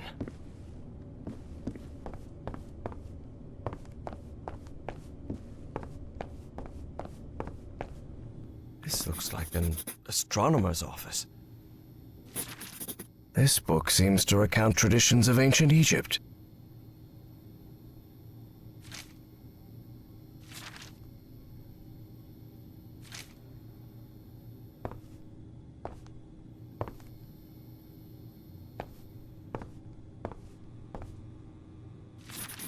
So these freaks have masks, code names, and hieroglyphs assigned to each of them.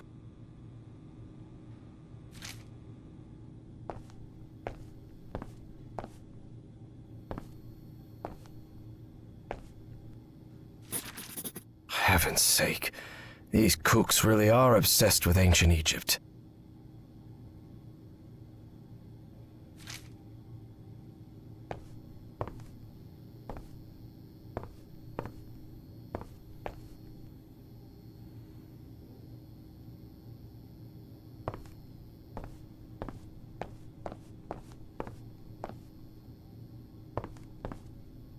Different constellations.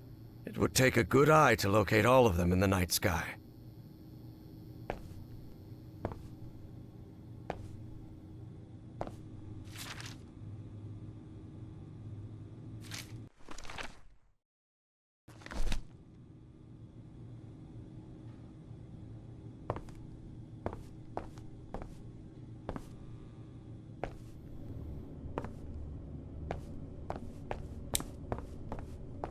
An archaeologist's office for sure. There's something written in German in these pages. Although Harry's German was a bit rusty, he understood what it meant.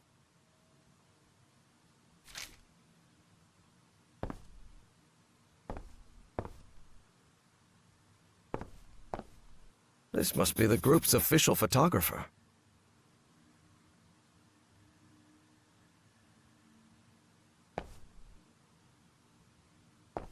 This guy has been all over the world.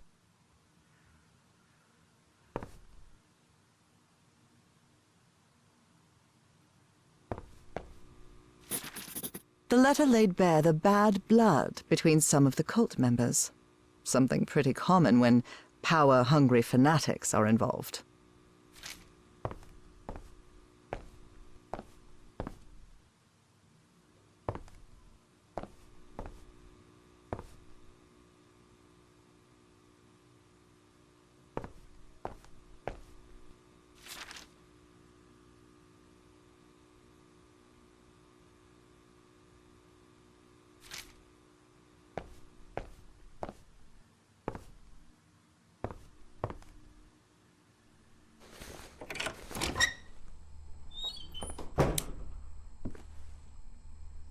Trays with various chemical substances.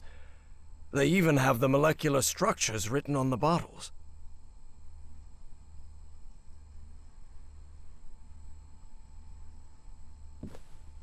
Looks like a device to make prints from photographic film.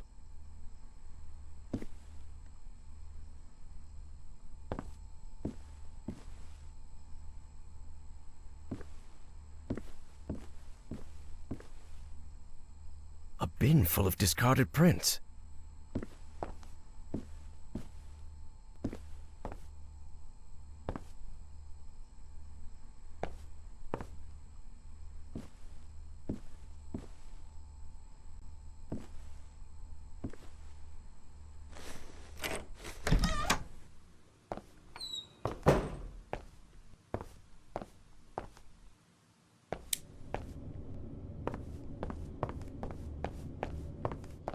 This office looks expensive. Must belong to some sort of dilettante. What nonsense are they talking about now?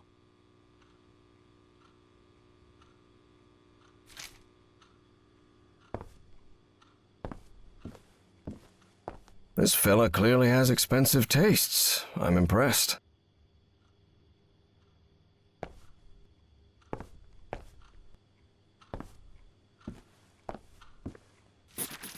The robbery at my house could have gone way worse, all things considered. You have to be some kind of narcissist to snap a pic of yourself, especially if it's just to show off your muscles. October 29th.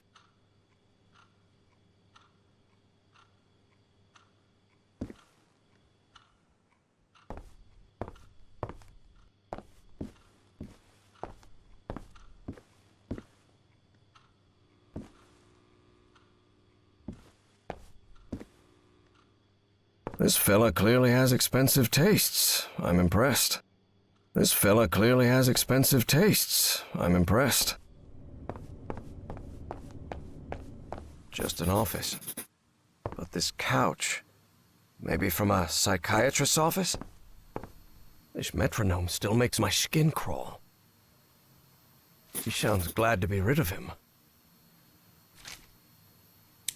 Pharaoh already announced the ritual positions. I'll have to be next to Orion nearly all year. Harry immediately recognized the voice of Dr. Frog in the Throat. I've always despised spoiled rich kids, and Orion's no exception. I'll have to pretend I tolerate him, but luckily I'm fairly skilled at pretending.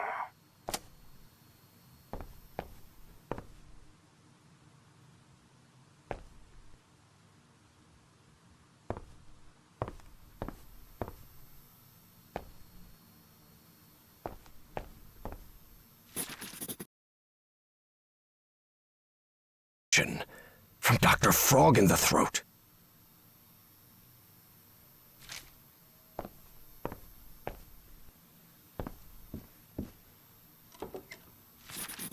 $1955. So they've been doing this for a while now.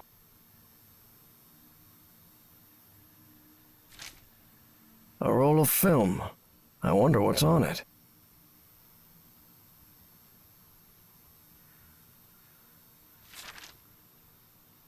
Drat. This is my prescription. From Dr. Frog in the Throat.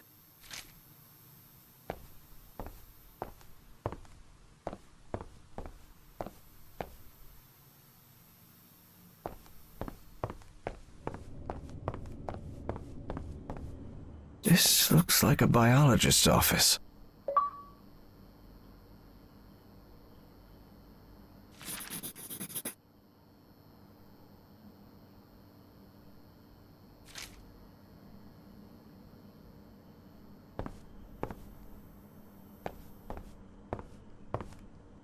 The shelf is packed with every kind of specimen.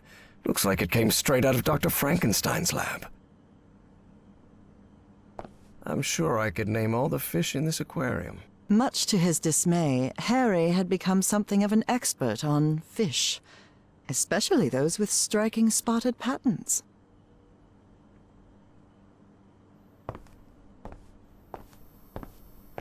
Hanging your college diploma on the wall while you're in some sort of weird cult doesn't strike me as the smartest idea.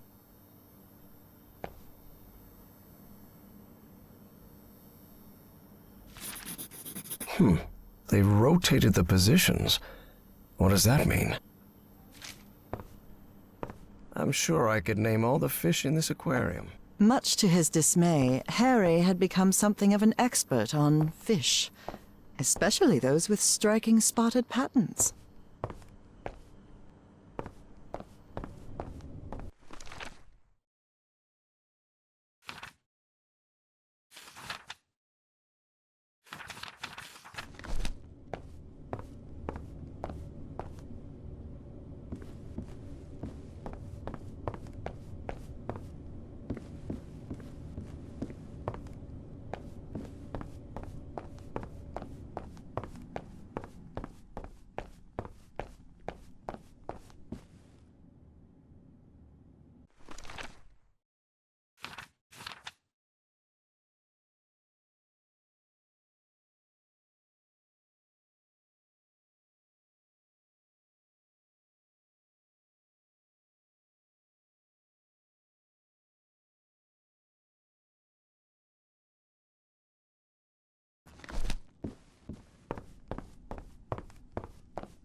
Good. I've developed the photo.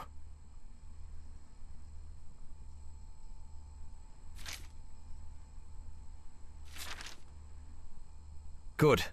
I've developed the photo.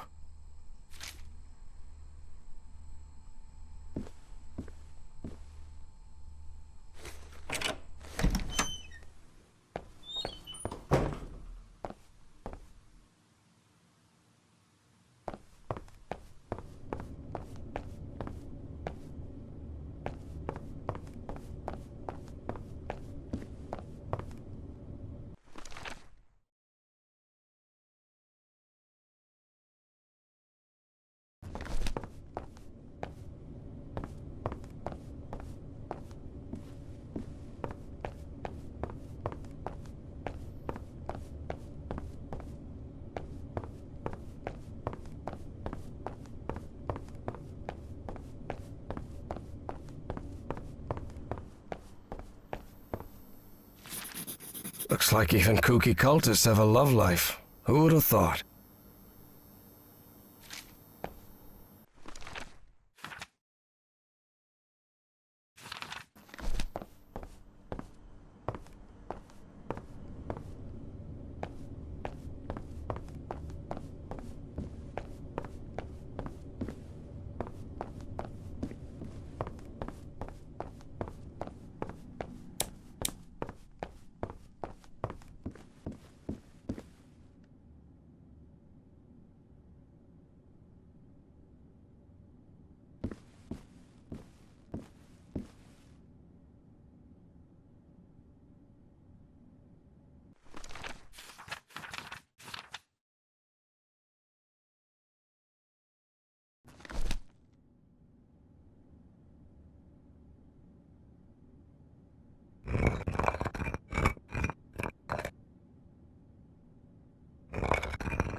This isn't right.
That elevator. It must be the access to Bowen's office. Evangeline has to be there. I'm sure of it.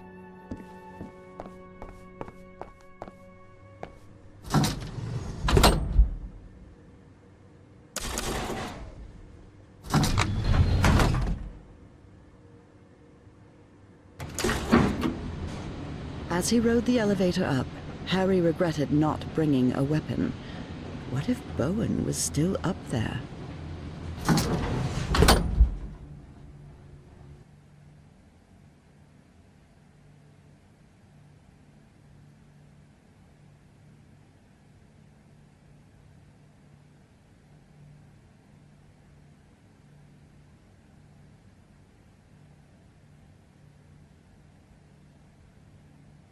All right.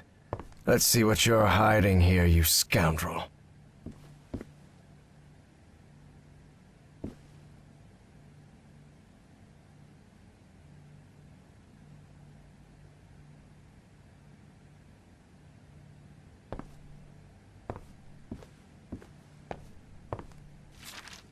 Consciousness exchange?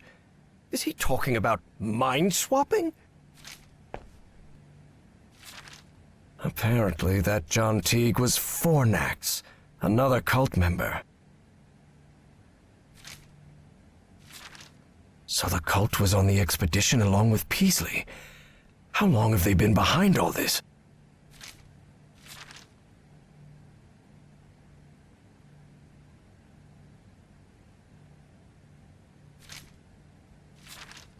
Spitsbergen. That's the place in Norway Evangeline mentioned.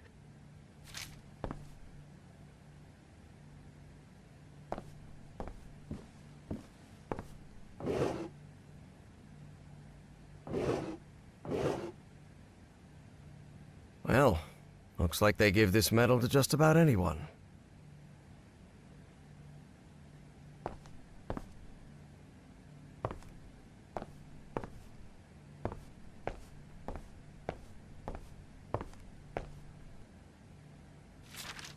Say, isn't that Senator McCarthy? Indeed. Caleb's friend Joe was none other than Senator Joseph McCarthy, who led the infamous witch hunts against alleged communists. That doesn't sound good at all. And what's this Azathoth business?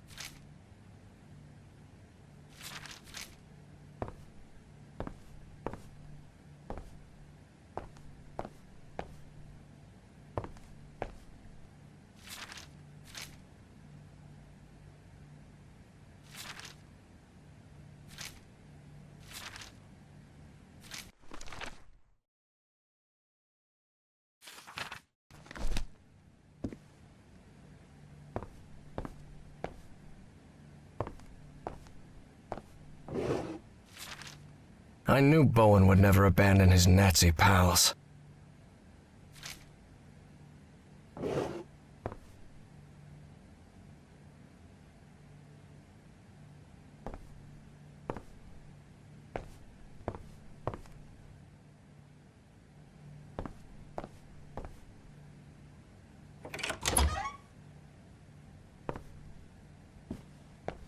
This creature seems vaguely familiar.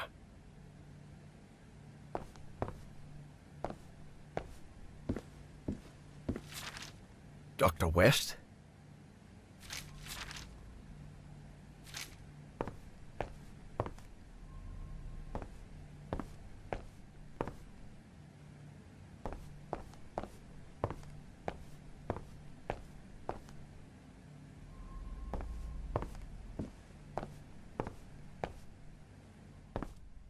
Evangeline had to be on the other side of that door, no doubt about it.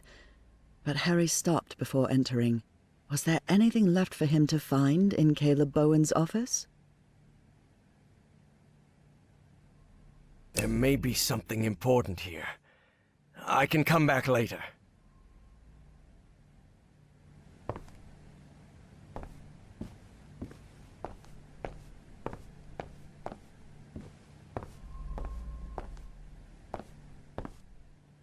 Evangeline had to be on the other side of that door, no doubt about it. But Harry stopped before entering. Was there anything left for him to find in Caleb Bowen's office? Please be all right, Evangeline. Let's go, Miss Drayton. We have to get out of here.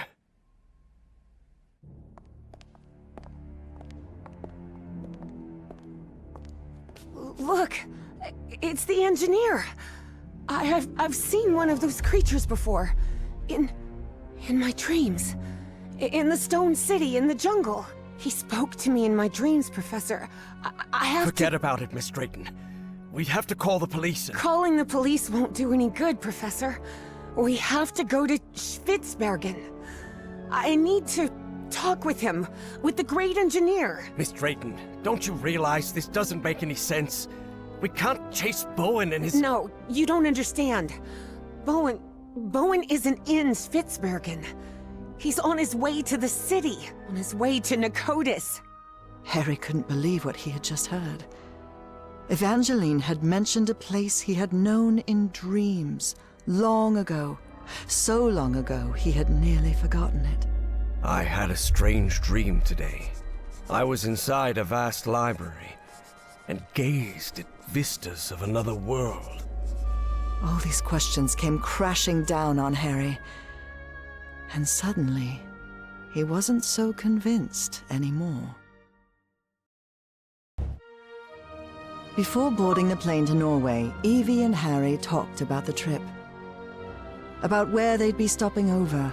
About what they'd do once they got to Spitzbergen. They talked about bringing plenty of warm clothing and gear and supplies to make it through. They talked about getting their documents and passports in order. They even talked about the strange city they had both dreamt of. But Evie knew there was something they hadn't talked about. A question she didn't know how to ask the professor, because every time she'd tried, the right words never came out. But a long flight leaves plenty of time to think. Professor? Yes? When I was being held by that man, Bowen, he showed me a picture of you. A picture of you and my father in the Pacific. Did you know my father, Professor? And then, it was Harry who didn't know how to find the right words. Because even though he'd been waiting years for that question, he still didn't know how to answer it. Evie took Harry's silence as a yes. Bowen said, my father died because of you.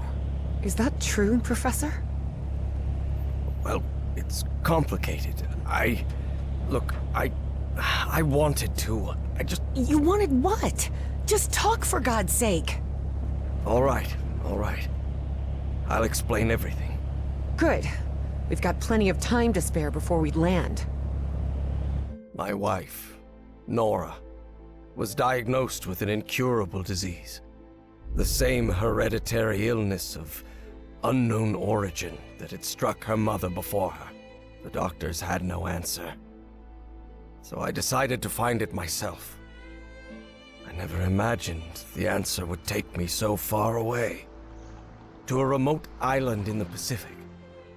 Back then, I didn't have the financial independence I have now. So I had to raise money and put a team together.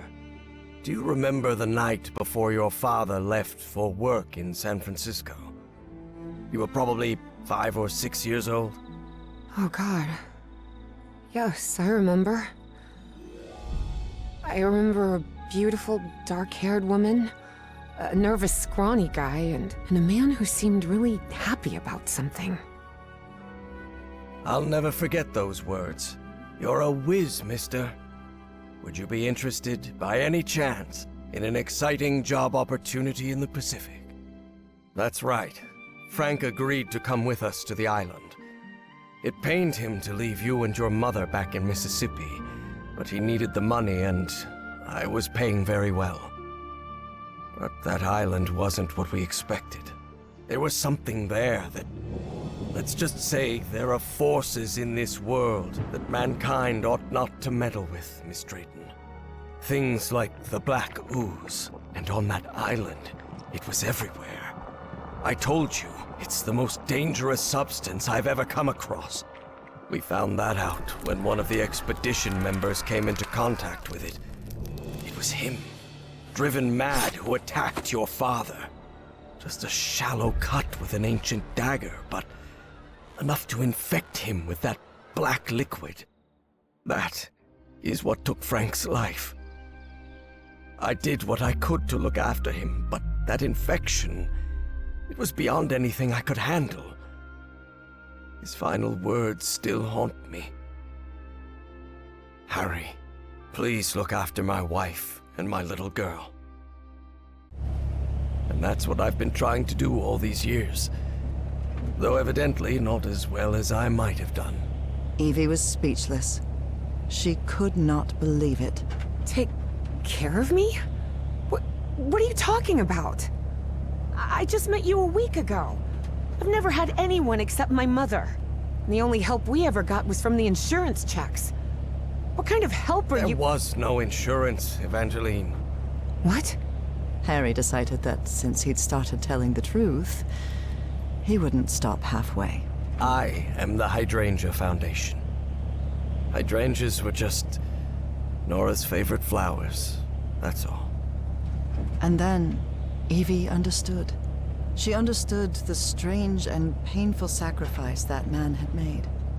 I wasn't the one who drove that dagger into your father, but I dragged him to that island and didn't listen when he told me we had to leave. Harry had spent a long time avoiding the truth of what had happened nearly 30 years before, on that island in the Pacific. But for the first time in ages, he was forced to face it. So yes, your father died because of me. I can't tell you how sorry I am. I won't be so foolish as to ask for your forgiveness. I know I have no right to it. I understand how you must feel now. I understand that you hate me.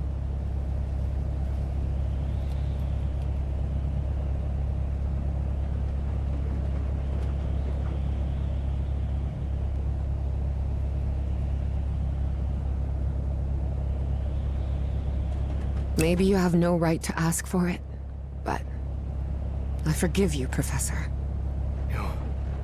You forgive me? But why? Well, first of all, I'm a Christian, so I believe in forgiveness and everything that comes with it.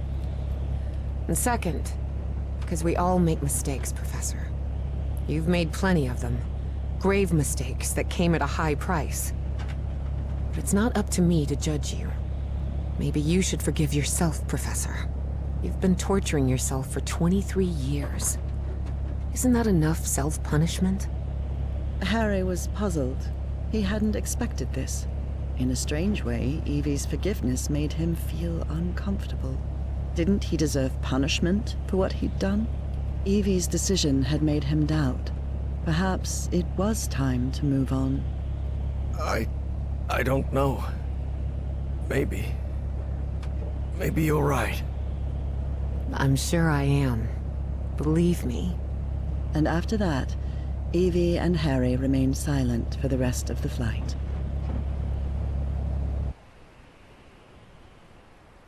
Despite having talked about it, Evangeline and Harry were not prepared for the freezing cold they would face on that remote Norwegian island.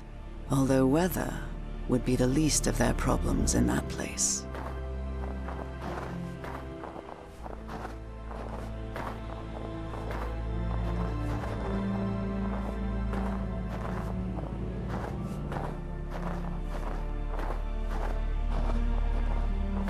God, this is unbearable. Professor, are you sure you're all right? You should have brought a couple more layers. Don't worry, Miss Drayton. I'll be fine. Harry hadn't always been like that. He used to like heat. But 3 months stranded on a Pacific island had changed his preferences. What we saw in Bowen's office? The Black Pharaoh, Azathoth, and all that? What do you think it means? Just the ramblings of a madman, I'm sure of it. I'm actually more worried about the other things. Spitsbergen, the statue, your memory loss, and your dreams about that creature. Too much of a coincidence, isn't it?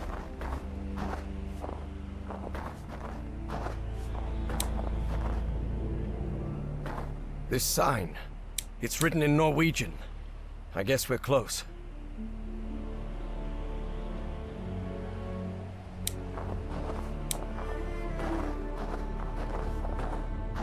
Do you really believe it's possible to switch minds? Honestly, Miss Drayton, I have no clue what we're dealing with. But whatever it is, we'd better stop Bowen as soon as possible.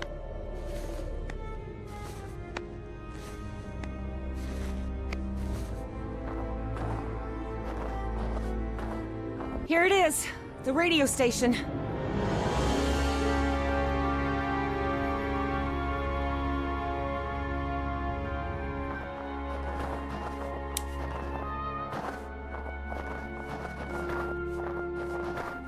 The storm is getting stronger. We'd better stay close to each other, Professor.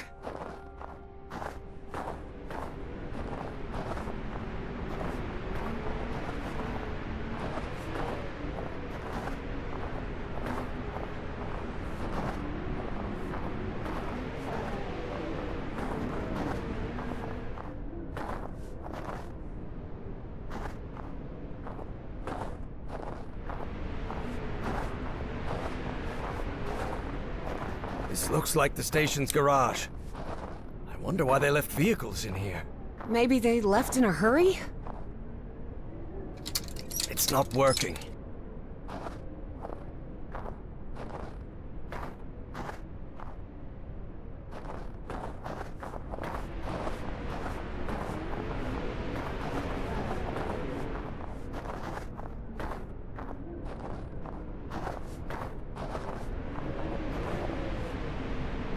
The entry post is completely wrecked. What happened here?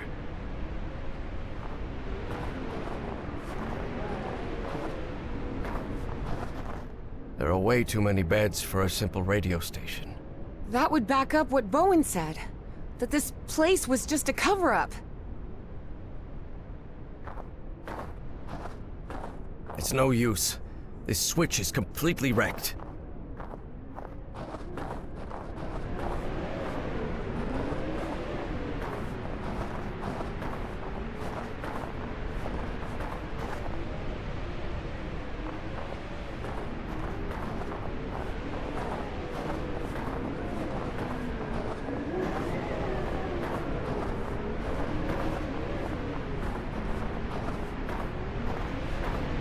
I can see some banners on the building.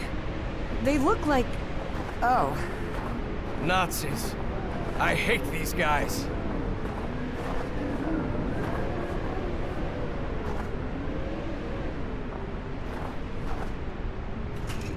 Just as I thought. No power in here. Is there anything we can do without power? I doubt it. Interesting. Very interesting. But it won't help me bring the power back on.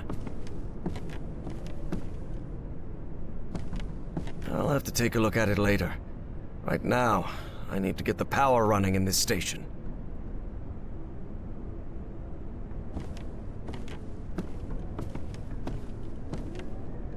If there's a key, there must be a generator here somewhere. This might come in handy, but not right now. I need to get the power on in here first.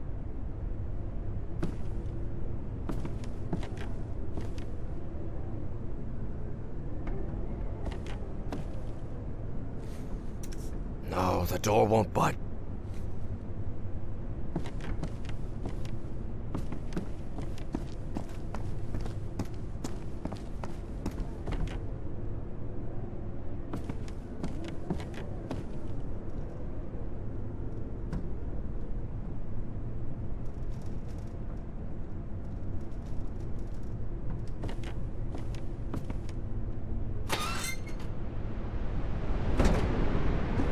Evangeline, I see a...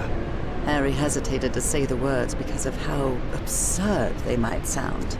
space ship of some sort? A spaceship? You mean like a flying saucer?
Not yet. I've got to get the generator running before I can get any work done.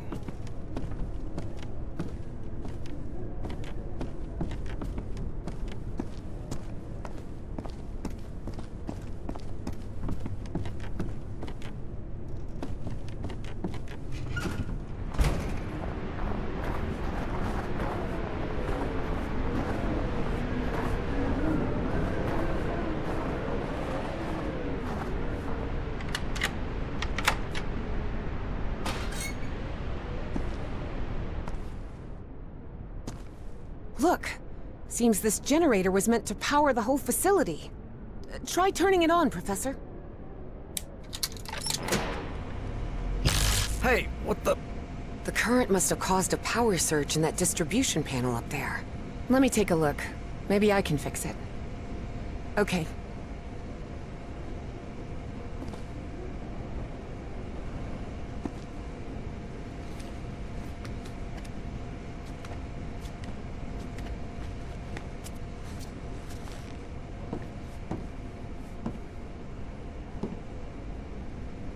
Darn it. This fuse box is sealed. You don't happen to have a screwdriver on you, do you? No, sorry, I left it in my other coat. With the field microscope, the flare gun, and the cannonball. Perfect. This'll do.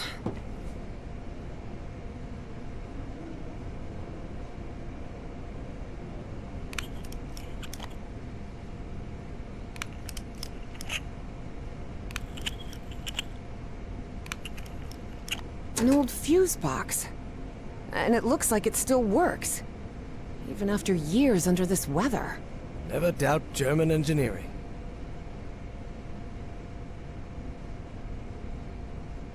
What's the problem? Well, the whole base runs on an interlock circuit. What does that mean? I know nothing of technical stuff and you know it. It means that for the power to reach the antenna, you'll have to manually turn on each switch in order. You mean I have to look for switches all over the base? That's right. I'll route the power from this fuse box, and then you turn it on. Fine. Stay put. I'll get back to you.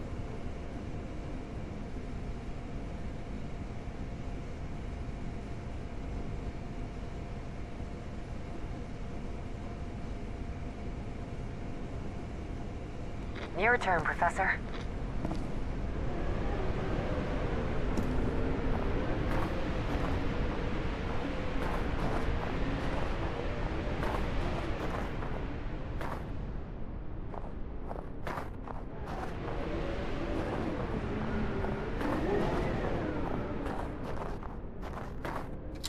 Good. I managed to turn this thing on. Evangeline, try another switch. Okay. Please, by all means.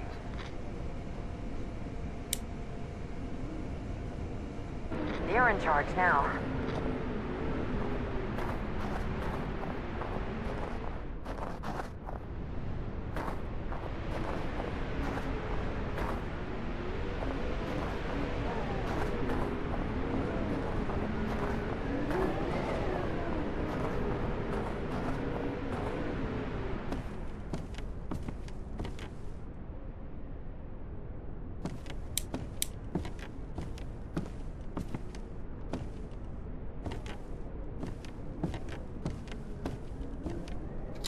Good.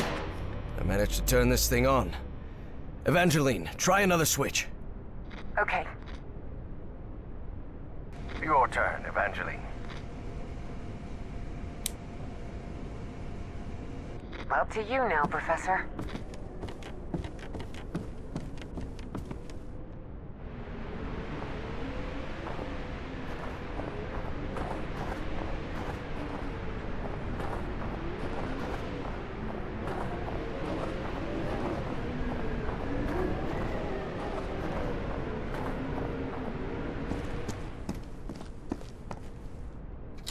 Good. I managed to turn this thing on. Evangeline, try another switch. Okay.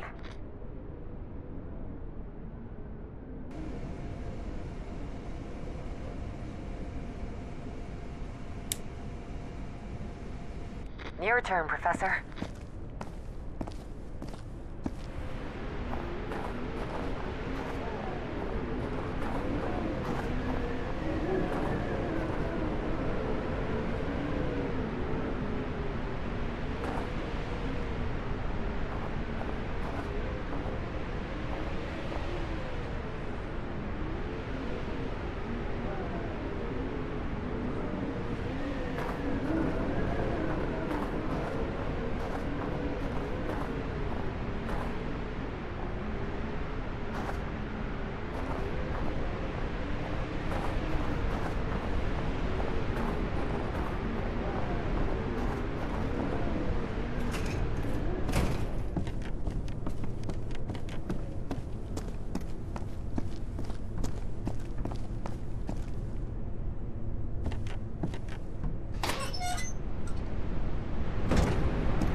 Yes, we did it! We're good. Power's on. I'm heading back to the antenna, Professor. Okay, Evangeline.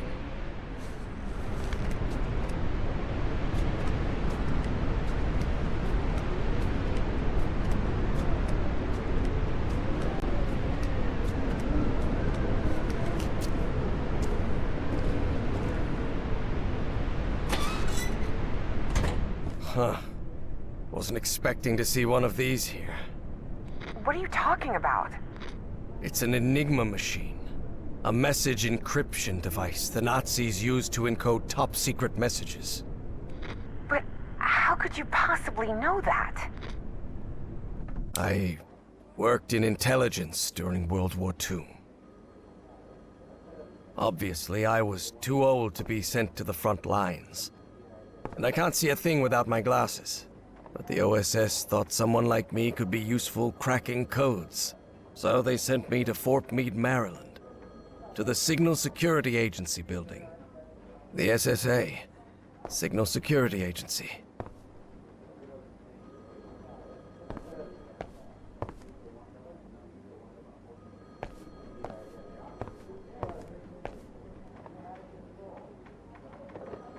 I hate working with this schmuck.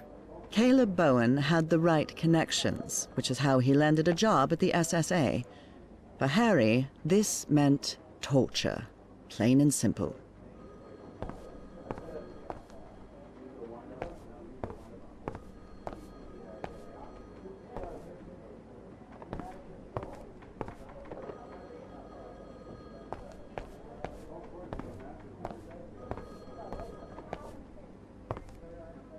I guess this lifts other people's spirits. Not mine. Russell's desk is always a mess. He's probably on a cigarette break.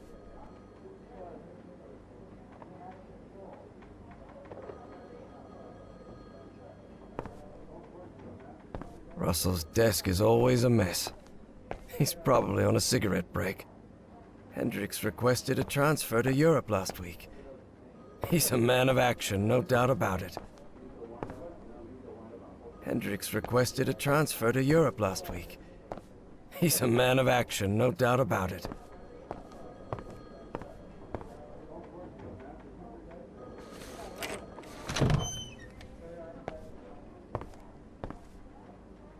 We worked hand in hand with the Brits. They'd already managed to crack Enigma, so we hoped their work could help us break JN-25, the Japanese naval encryption system. The set of components that makes Enigma's encryption possible.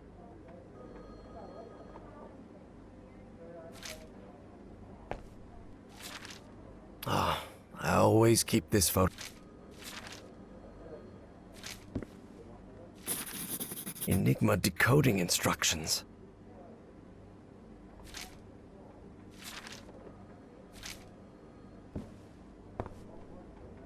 This is the message that needs to be deciphered.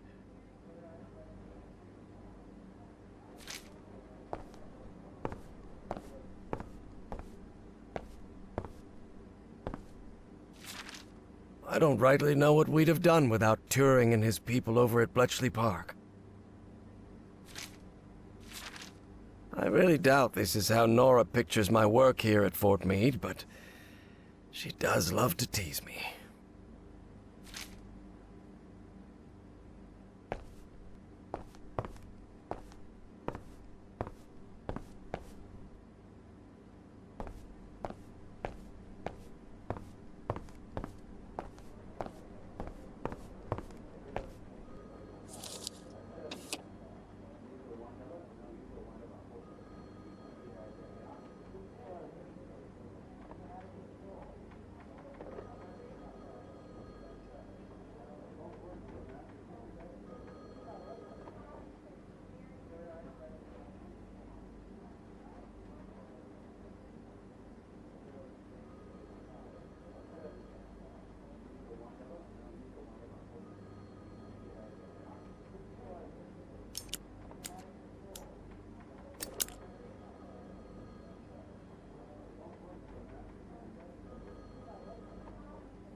Excellent.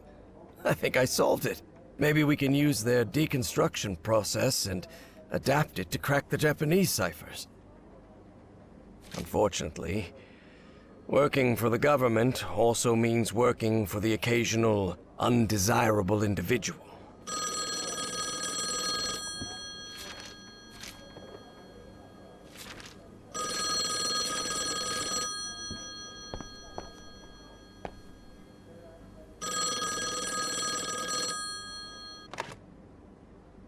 Yes? Professor, this is Caleb Bowen speaking. Bowen? It's been weeks since the British handed over everything they had on Enigma. Do you know yet if that encryption model will help us decode JN-25? You have to understand, Professor. Washington is starting to get uneasy. I'll try to buy you some time, but I can't assure you anything.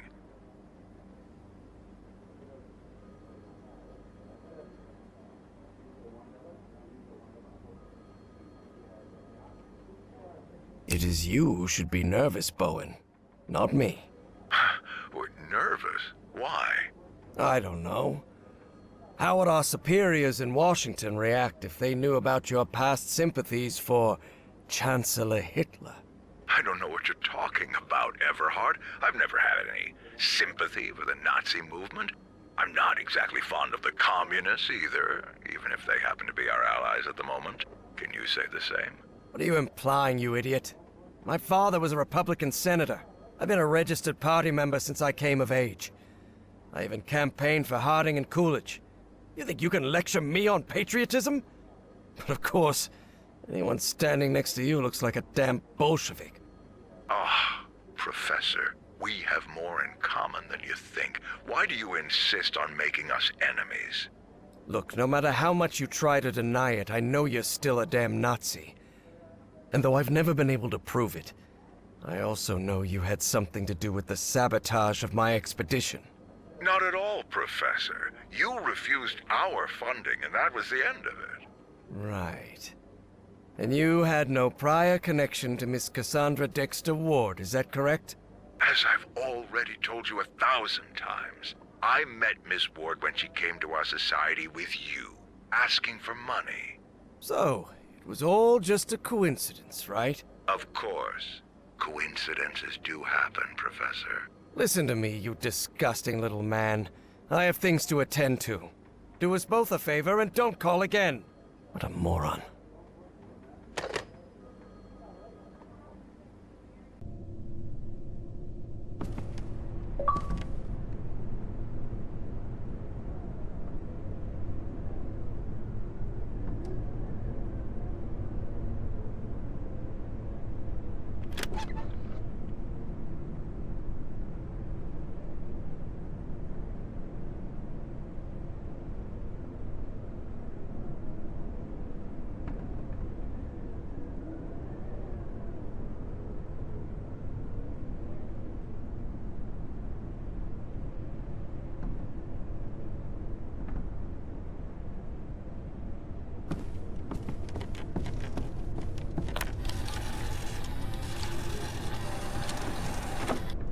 This encrypted message is rather short.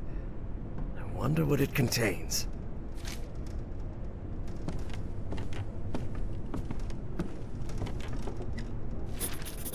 Januar 1943. That means January 1943. Well, yeah. That one's not too hard to guess.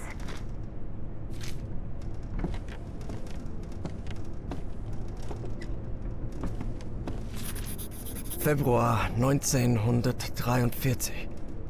That's February 43, right?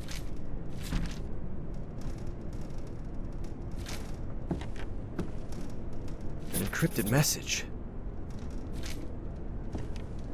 No use. It's encrypted.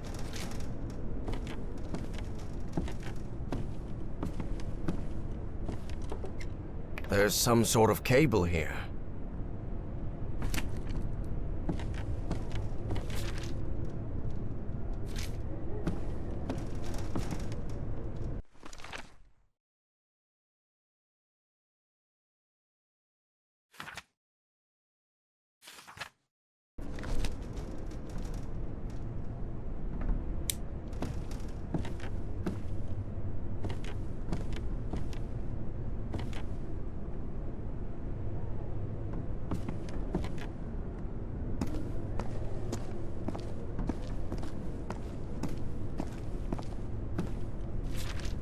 What on earth were they doing in this place?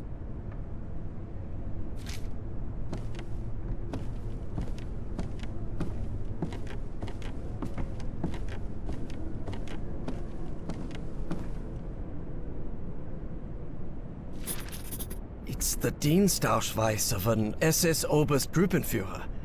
Some Otto Adler. English, please? Oh, sorry, it's the ID of a Nazi general.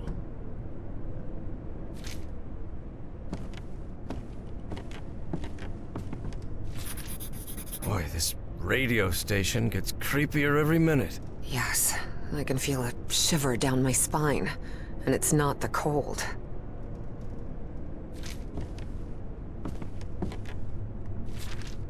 Operation Weserübung. The Nazi occupation of Northern Europe.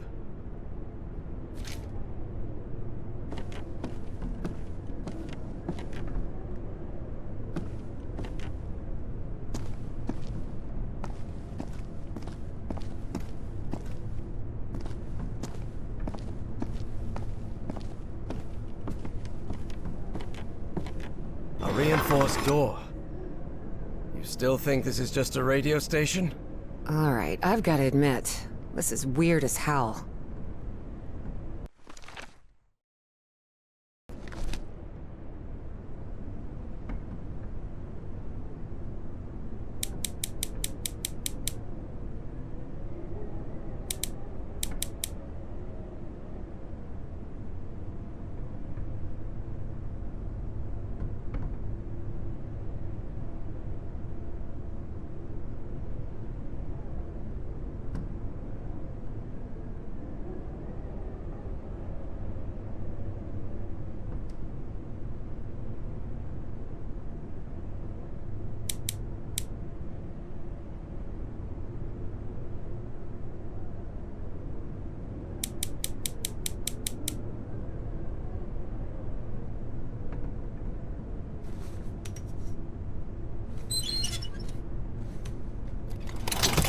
At last, we did it, Evangeline.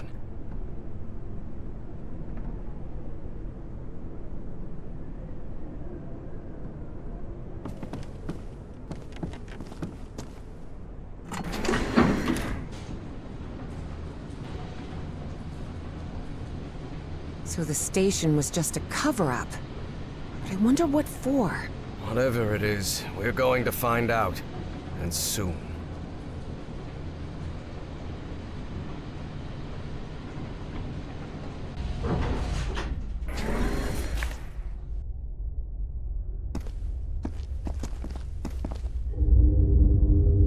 Harry tried to keep his composure when he saw the oily shadow.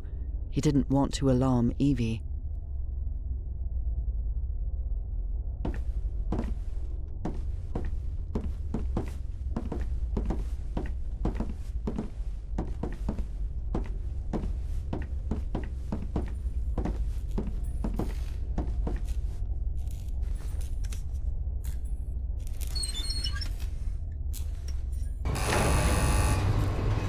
Think we'll find that great engineer of yours down here? I hope so. This trip will have been a total waste of money. But Evie suspected there was much more at stake than the cost of their trip.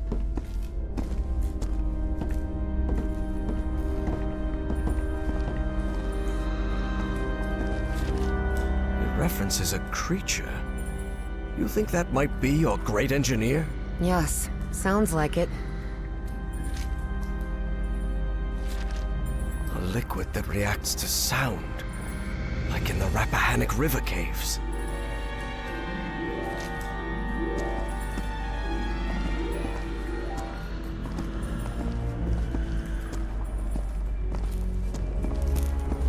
Harry held his breath. The black shadows were back again. But then... What the hell is that thing? You can see that too? That sort of cloud of black smoke? Of course. It looks alive.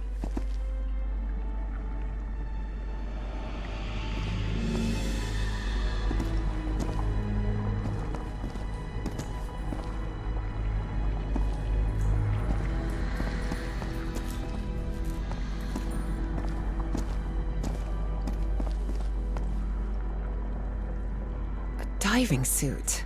I hope you don't think I'm letting you go back down in that thing again. No. Unless there's no other choice, Evie thought.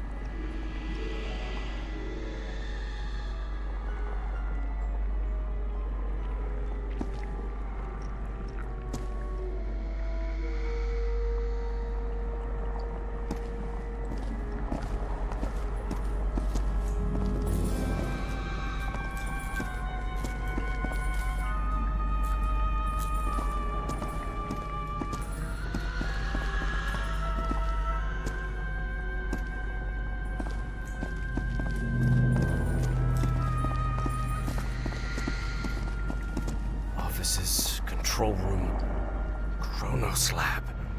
That must be it. We have to go through to the other side. But how will we open these doors? You said control room, right? I bet we can operate the doors from there. That makes sense. Okay. To get there, we'll need to go downstairs and through the offices.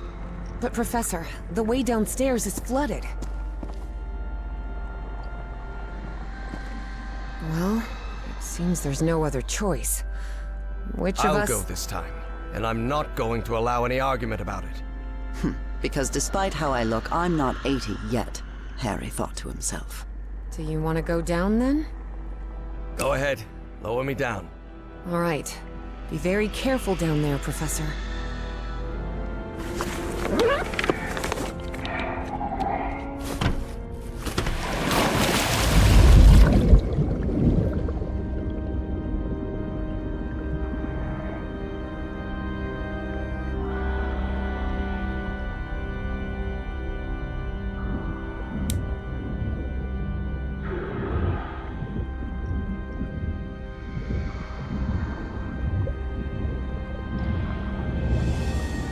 Everything all right down there, Professor?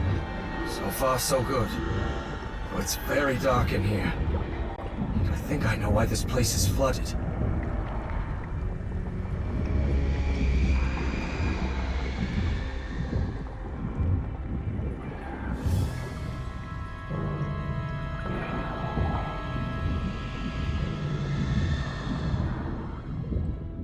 They must have tried to break into that flying saucer and then release the black ooze.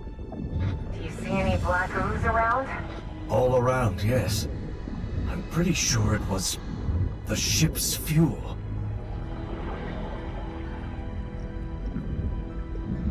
I've still got 10 minutes of air in this suit.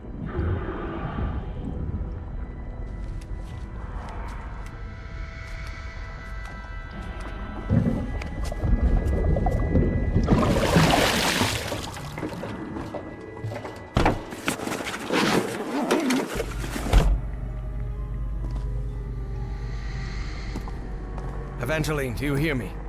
Yes, Professor. I've reached the control room. This is where they monitored that black smoke thing and ran experiments on it.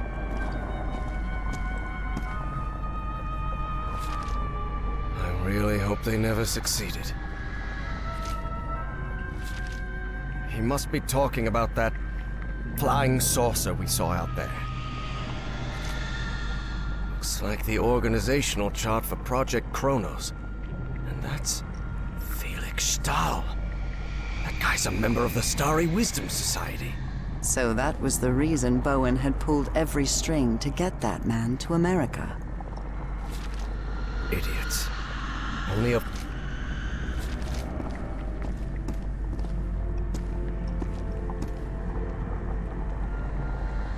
Evangeline, there's a panel here. Maybe it'll open those doors.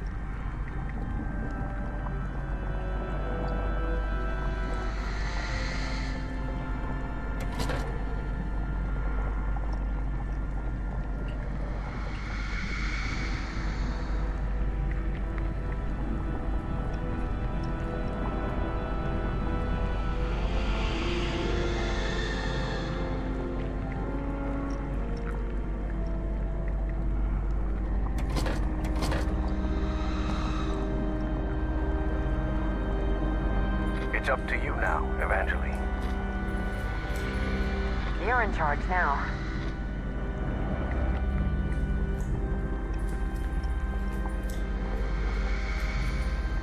Your turn, Professor.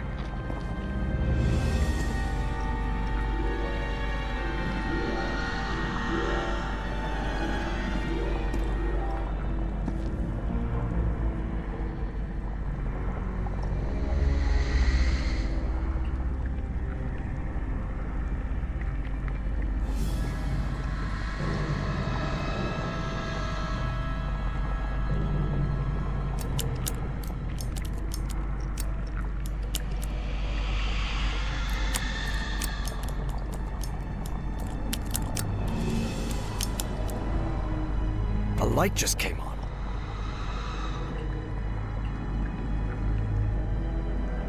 Please, by all means.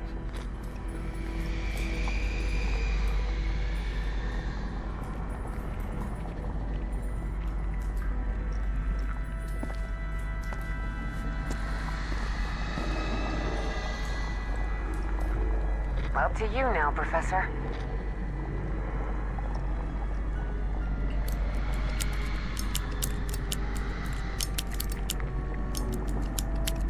All right, that's on.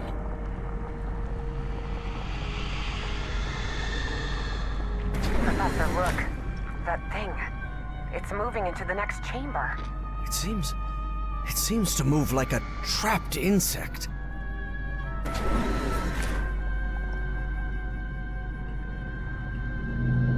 Your turn, Evangeline.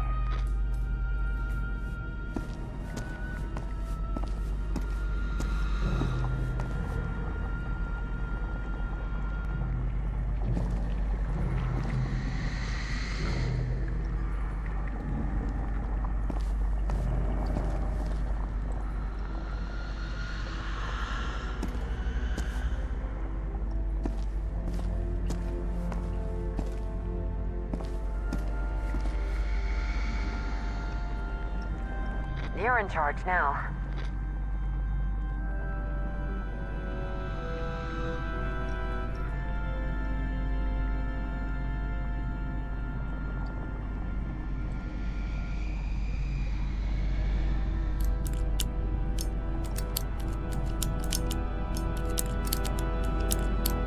Another one.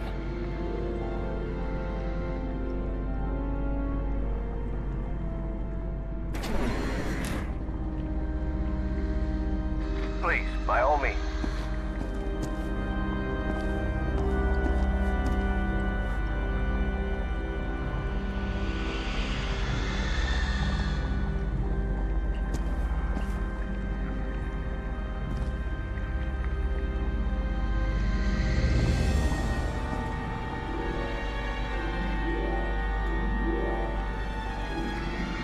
Your turn, Professor.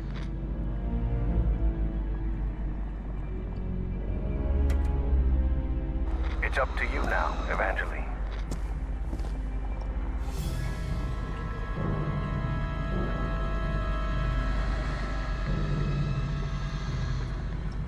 You're in charge now.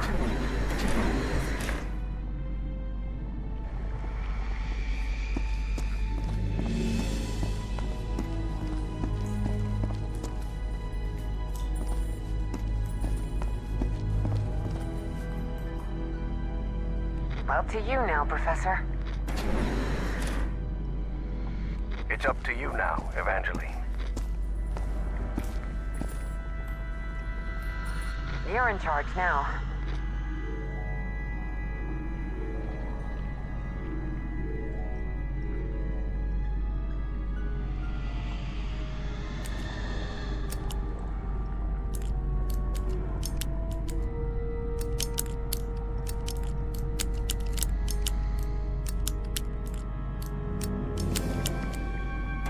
Good.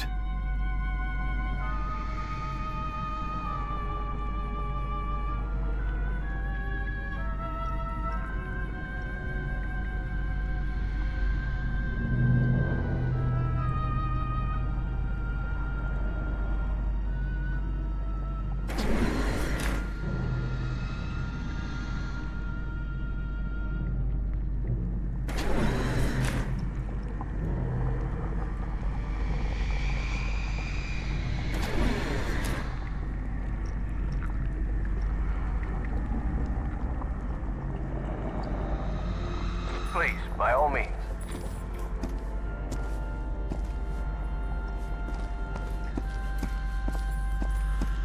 I should go get Harry before continuing forward.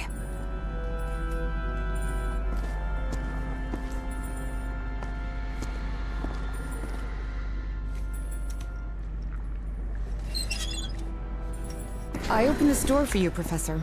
You can leave the control panel. I think we're safe.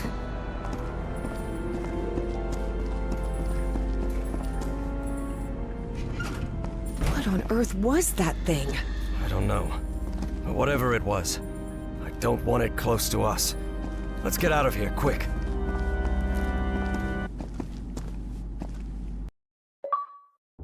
What is this place?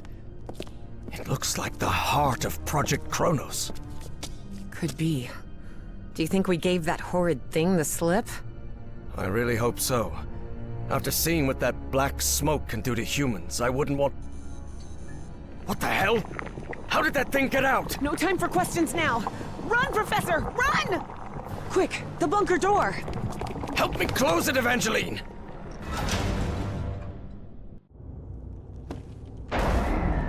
Damn it! That was close. Nice. I hope this chamber is shut tight. If not, we better find another exit. Otherwise, we're trapped in here.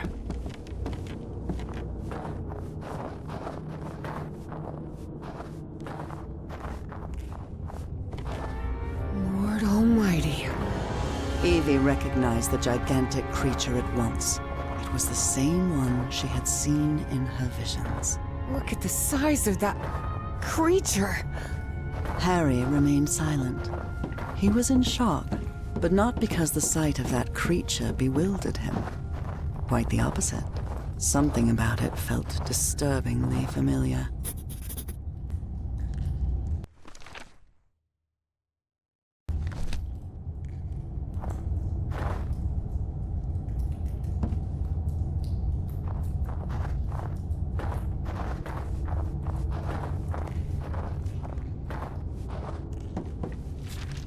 So the Nazis called the black smoke things polyps.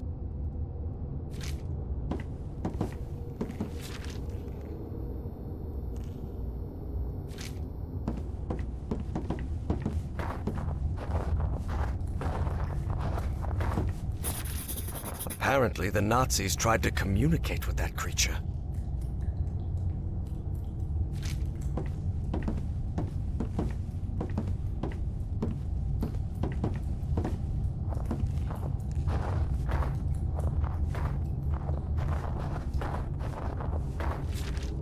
Looks like this message never got sent.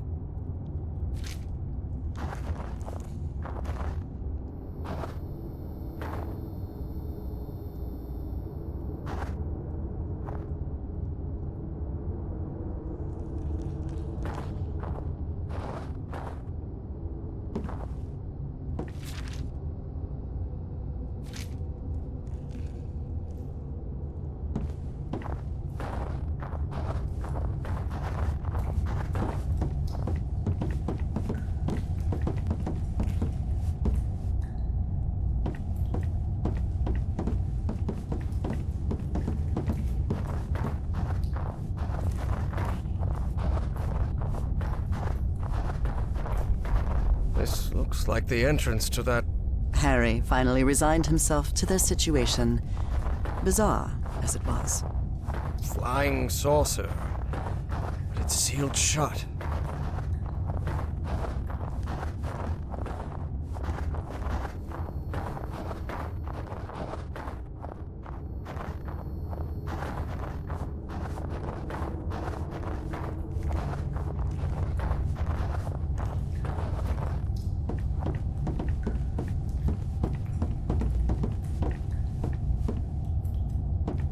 This seat is what the Nazis used to try to communicate with the creature. All right, there's no time to waste. Try connecting me to that machine, Professor.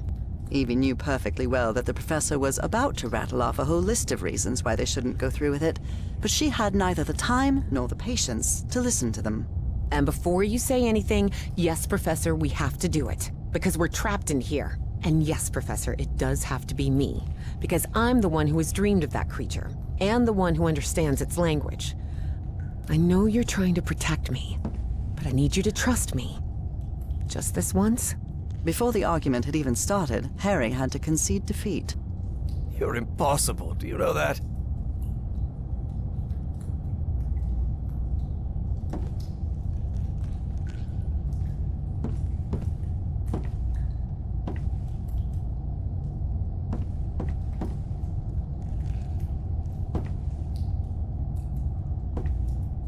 That seems to power the machine connected to the chair. You can sit down, Evangeline.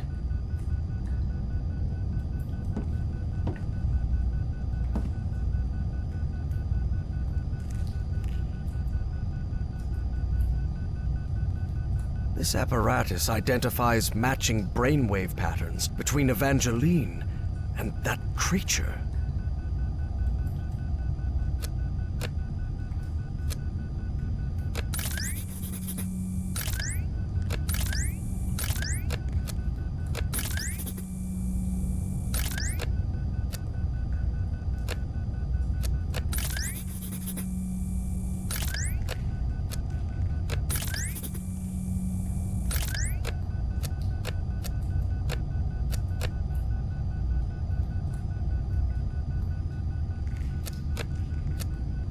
Another brainwave match. Good.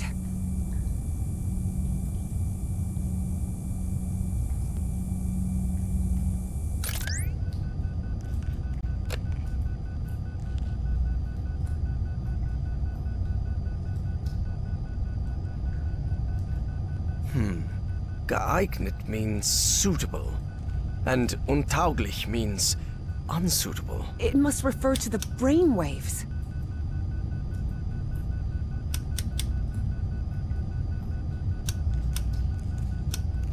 Looks like everything is set. So, whenever you're ready. Go ahead.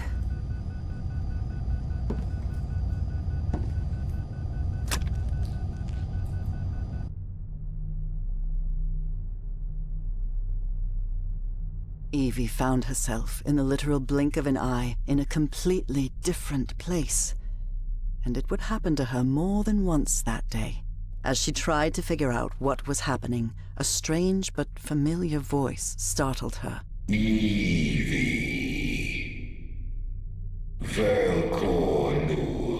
Na cartoon. Vekra.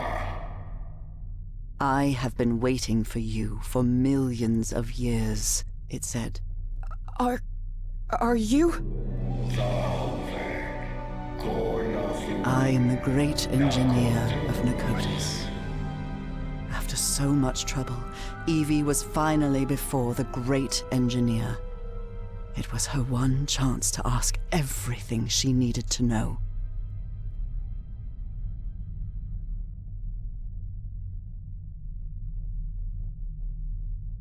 I need answers. What do you want from me? What do you want me to do? Everything is set. You must close the loop. Close the loop? What are you talking about? Take my ship. Travel to Nakotis, the Nakotis of your time. Stop, Bowen. My race will be saved. Why me? Why did you choose me? It wasn't me. It was Dr. West who chose you. What? But what am I supposed to do? I'm just... You can close the loop. You must close the loop. I can understand your language. How is that possible? Your mind in my body. My mind in your body. How is... When did that happen? When you were in Nakotis. The Nakotis of my time. Do you want me to... Is there any way I can set you free? You will do it when you close the loop. Or maybe you did it when you closed the loop. The complex Yithian language made no distinction between verb tenses. Therefore, that sentence could be understood as an instruction given in the past, present, and future alike.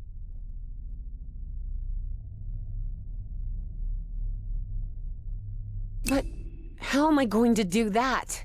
Where is the Nakotis of my time? You need to remember its location.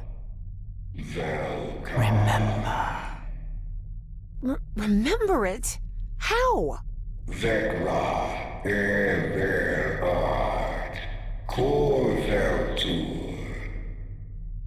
Hearing that, Evie was left speechless. Follow Everhart's instructions. Evie didn't have time to ask another question, because in the blink of an eye, she found herself once again in that stone city from her dreams, millions of years in the past. Except now she knew it wasn't a dream. It was a memory. My hands. Heavens, look at my hands. Those Yithian appendages could hardly be called hands, but that was how Evie perceived them.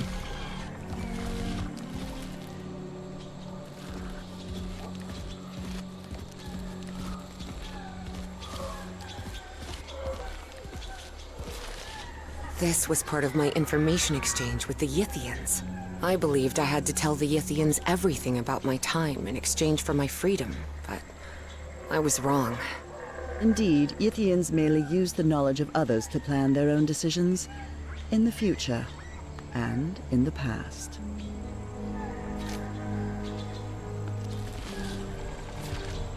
Looks like I also took notes of what happened here in Nakotis.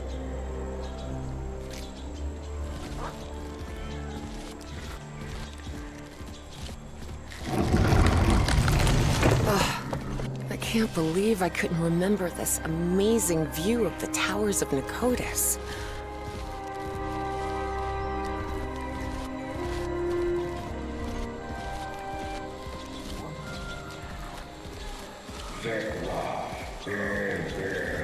Find Everhart's notes and follow them.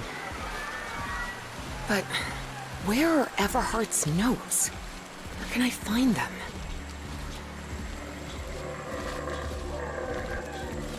I always thought my dreams didn't take place here on Earth, but now I understand that this is how Earth used to be, millions of years ago. Specifically, when the Earth's landmass was fused into one continent, Pangaea.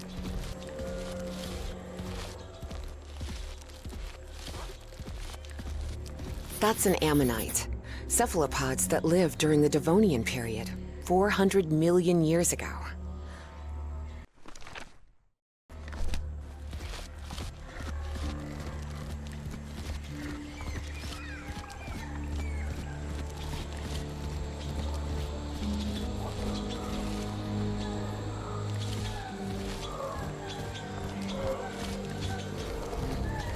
Look at how tiny that Dimetrodon looks now.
These ceilings sure are high.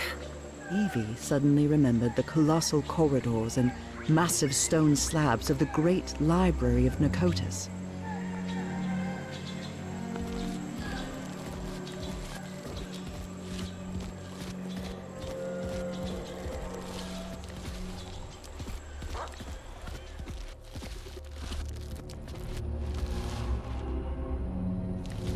What is this thing? I remember it.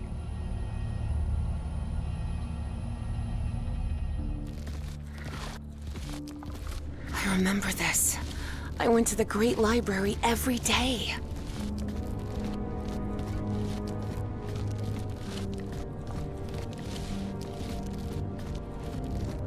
This mural doesn't look like decoration, but I'm not sure what it represents.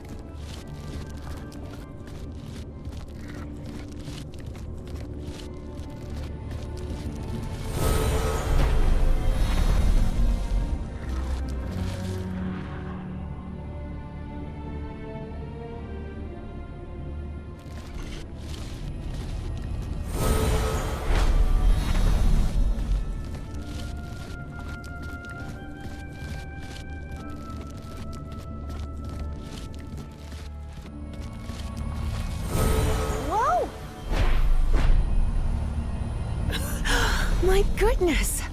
I'd forgotten about these light conveyor belts.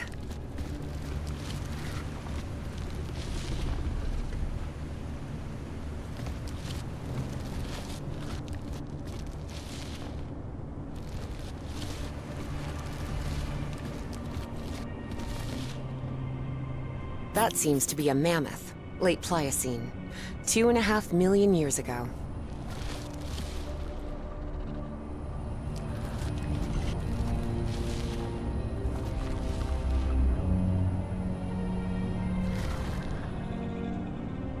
That seems to be a mammoth, late Pliocene.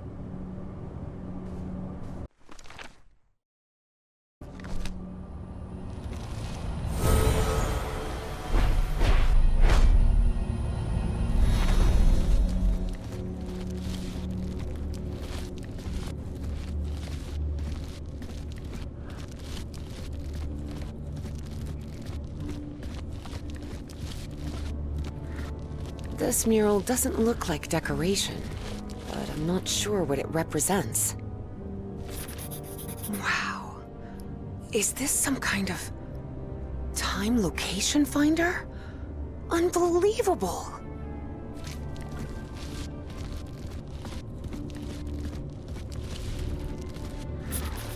I believe I've seen some of these murals around here.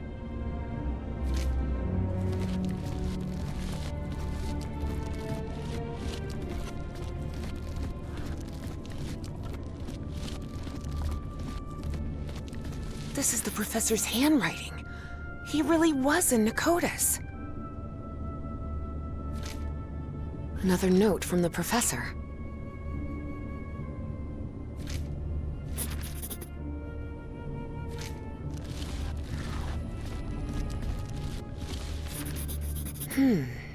This observatory must be used to find the constellations associated with a specific time and location. This is the altar I worked in. Looks like I deciphered the numeric coding of the Yithians. I don't understand this language.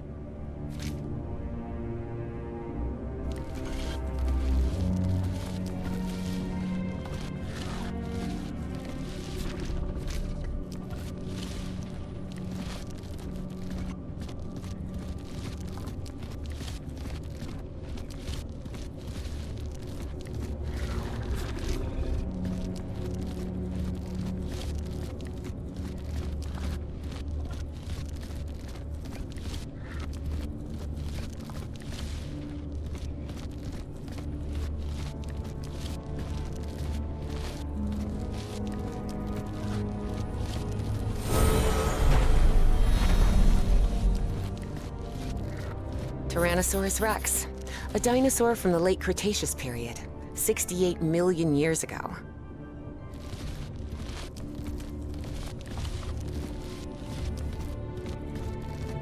A Dimetrodon from the early Permian, 270 million years ago.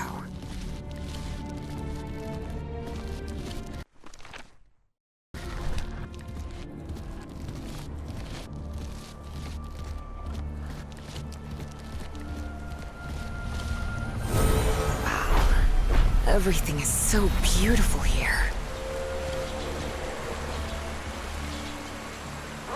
I suppose this mural refers to us, Homo sapiens. We appeared roughly 300,000 years ago, in the Middle Pleistocene.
The same constellation I saw in my dreams. It must be important if they built this lookout for it.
Evie remembered the Dark Towers and understood where the Ithians drew their energy from. Somehow, they synthesized the black ooze and used it as fuel, but that meant that down there, confined within multiple levels of chambers and trapdoors never opened, lay the black smoke polyps.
this is the constellation I've been looking for.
Eight, 9, 3, 4, 5. Yes, I remember now. Those were the coordinates.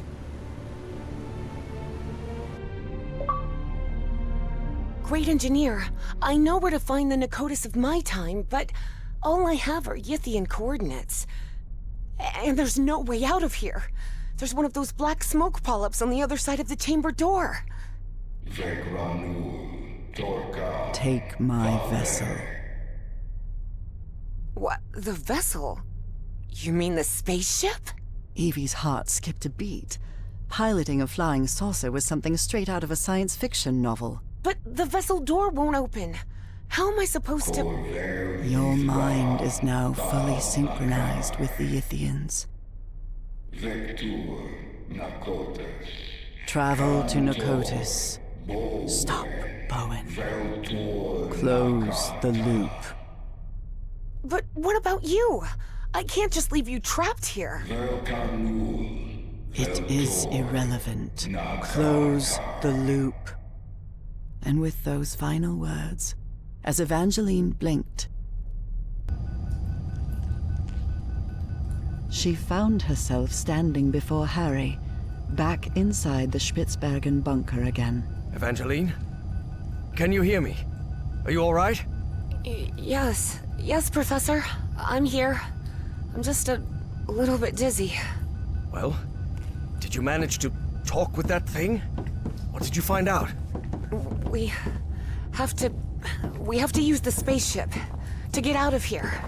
What? How? Did that creature give you a crash course in flying saucers or something? No, it's not that. But you have to trust me again, Professor. Harry realized there wasn't much of a choice. It was that or remain trapped in that chamber forever.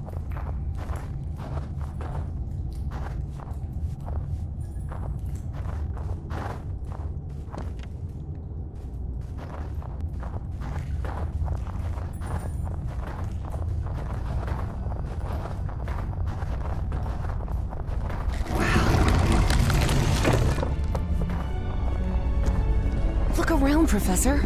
Isn't this fascinating? There doesn't seem to be any power. You sure you can pilot this spaceship? I'm not sure pilot is the right word, Professor. I'm not even sure ship is the right word.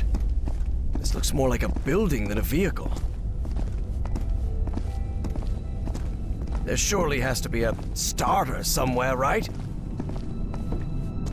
Evie recognized a platform very similar to the one in the refinery beneath the Virginia caves, and understood what she had to do. Look, Professor, it's working. The spaceship is powered up now.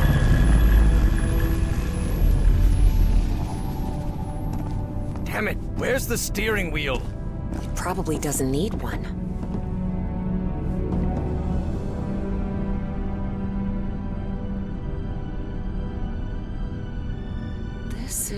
It looks like an autopilot, but it doesn't just maintain altitude and course. It moves toward specific coordinates, which they express with numbers.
I've got it. I've set the navigation system to the coordinates of Nakotis. There you are, Professor. The steering wheel. Looks like one. Sort of.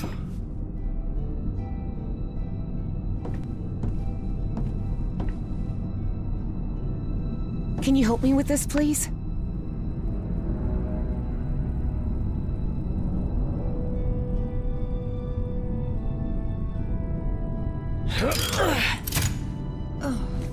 Buckle up, Professor. Hey, whoa! Whoa!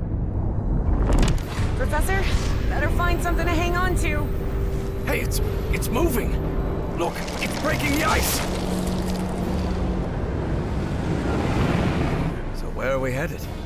To Nakotis, or what's left of it. Those dreams you had about that place? They weren't dreams. You were there, millions of years ago. Millions of years ago? What are you talking about? The great race of Yith can transfer its mind to the past, present, or future. At some point, they exchanged minds with you. Good heavens. Can you imagine what that must be like? To move freely I through— can imagine what the Nazis would have done if they'd gained that power. And don't forget, that Stahl fella still is among Bowen's gang of kooks. I'm not sure which I hate more, kooks or Nazis. In any case, I don't think anyone should meddle with that knowledge. As I've told you before, there are things we shouldn't... Evangeline, can you hear me? Evangeline? Oh, for heaven's sake, what's happening to you now? time and space? Evangeline found herself in an unfamiliar place in an instant. For the fourth time in just a few hours. Oh, come on. Now what? What's going on? The difference was that this place didn't look like a narcotic construction at all. Nor was she inside the body of an alien creature. It just looked like the future. Why am I connected to this machine? And is this... This isn't my body. Where am I? Evie jolted in shock. If she was in this body, then who was with Harry on the spaceship to Nakotis?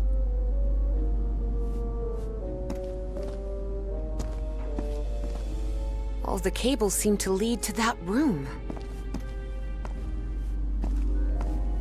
Evie didn't know whether to cry for help or stay silent. But what she saw when she opened the door left no room for doubt. Oh no. That's Caleb Bowen! So Bowen had gotten his way after all. How else could he be leading a top-secret research project for the government? And then Evie thought of something worse. What if Dr. West was none other than Caleb Bowen himself?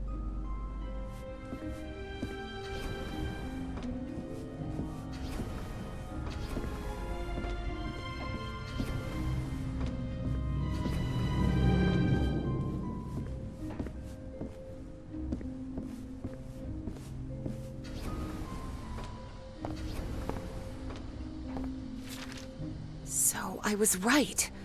This machine is a kind of mind swapper.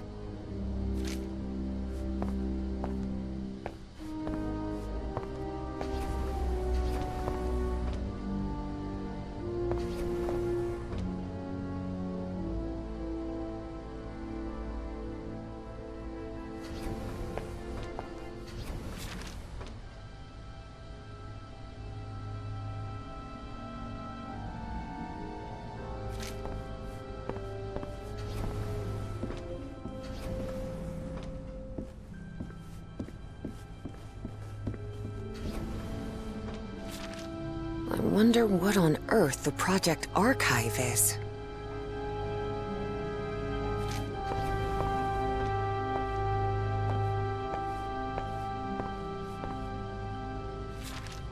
A computer that connects to other computers.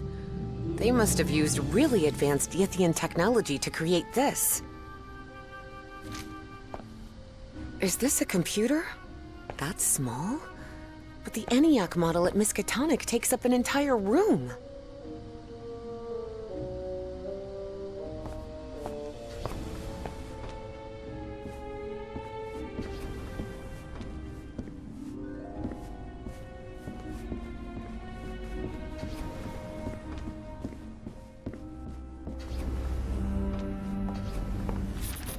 Seems like instructions for that brain device.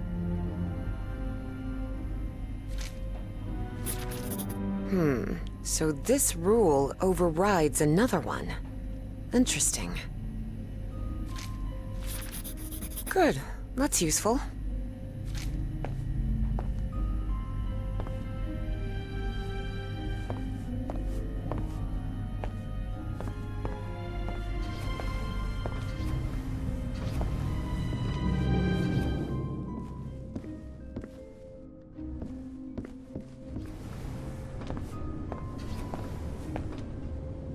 What kind of machine is this?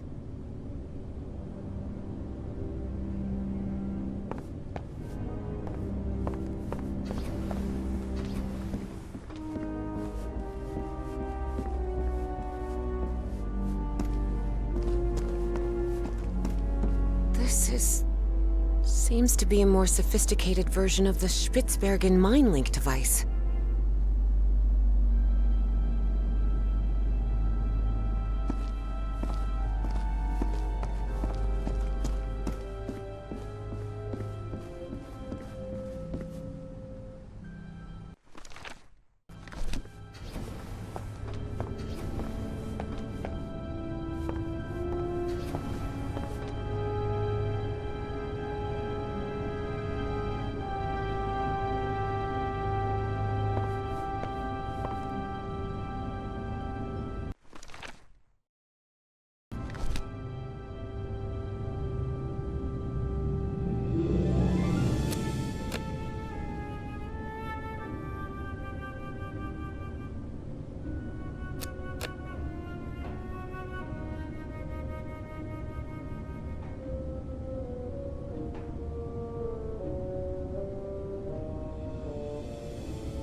Yes, yes, yes! I did it! That mind-swapping device seems to be powered on again.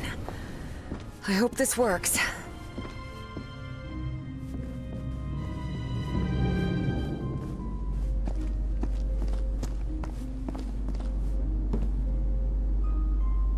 God, I hope this works. I need it to work. It's got to... Professor Everhart, listen carefully to what I have to tell you, please. Evangeline, are you... I am not Evangeline. I am Dr. West. Please, listen to me. You won't like what I'm about to say, but I need you to listen carefully and do exactly as I tell you. A greater plan is unfolding, and you must fulfill it to guarantee the survival of not only the human race, but of the space-time continuum itself. What do you want from me?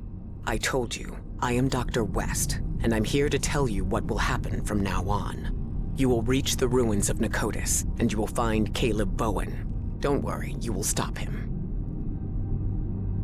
How can you possibly know what is going to happen? What about free will? What about... I'm not finished. There is a price to pay for Bowen's defeat, and that is Evangeline's life. What? You can't be serious. I am. Evangeline has to sacrifice herself, Professor. It's the only way to stop Bowen and preserve the space-time continuum. No chance, Harry thought. But he couldn't help wondering, if Dr. West really did know the future, could he actually be telling the truth?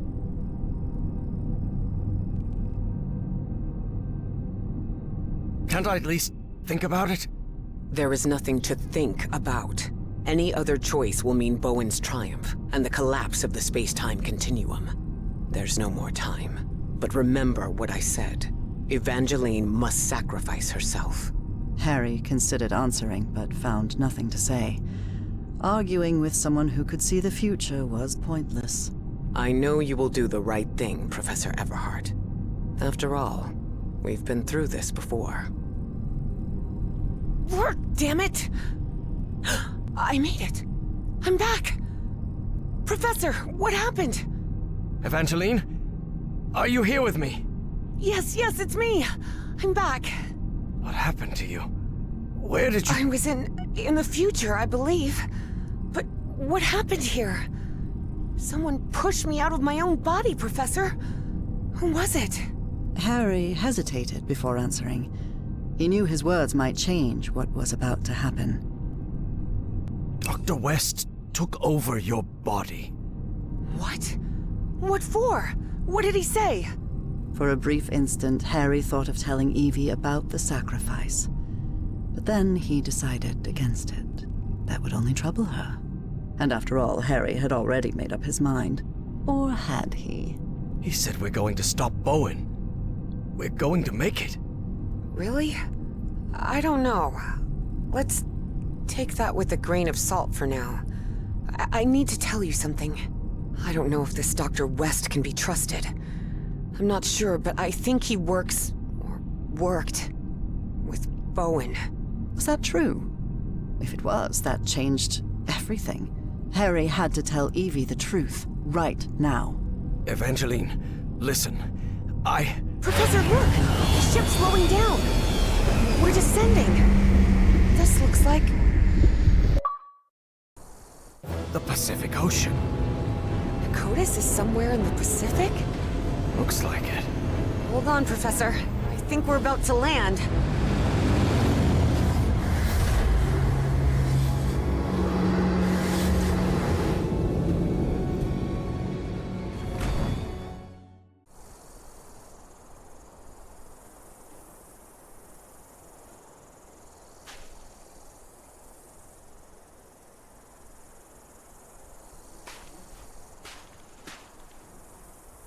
Who would have thought this whole structure was actually a flying saucer, huh, Professor? Red sand.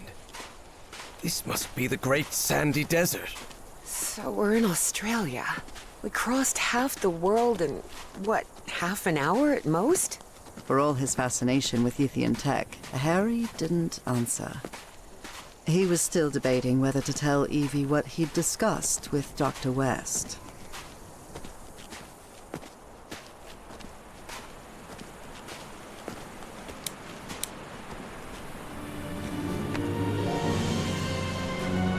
Here we are. This is Nakota's. Wow. Look, Professor. A camp. Looks abandoned.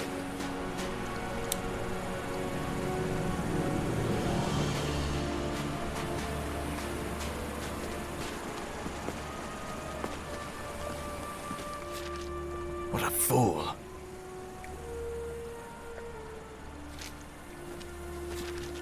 Somehow the Yithians were able to store light and channel it through those lenses. Apparently, Bowen's goons spent a good long while trying to force this massive stone door open. Thank you, Sherlock.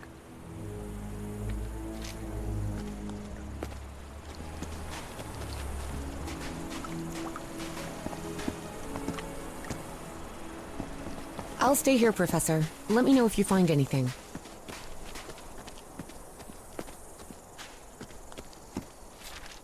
Does this manipulate the shapes?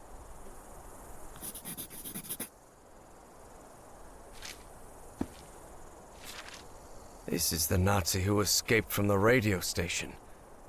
I guess they ignored his warnings. What does it say? Never trust a Nazi, that's what.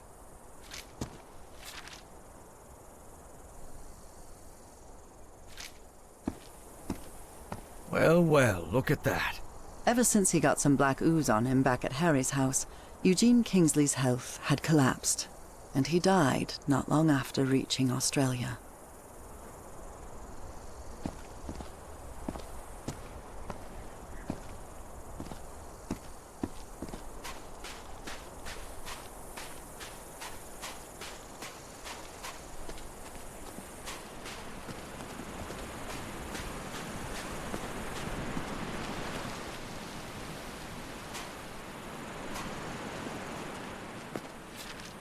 So Stahl and Bowen had an argument.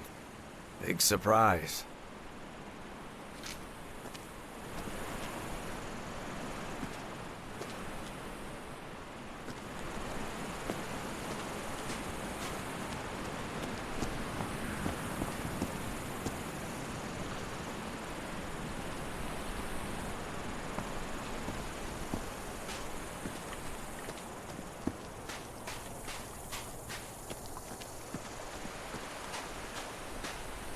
There are some carved symbols.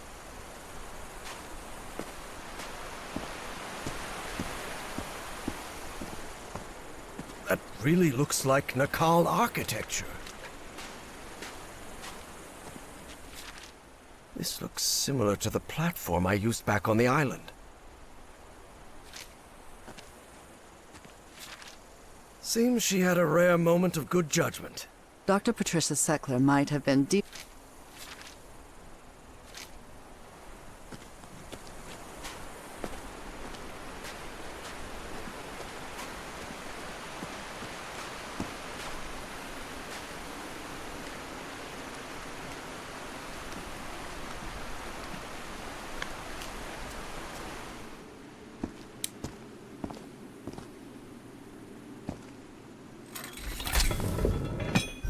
Well, looks like that did something.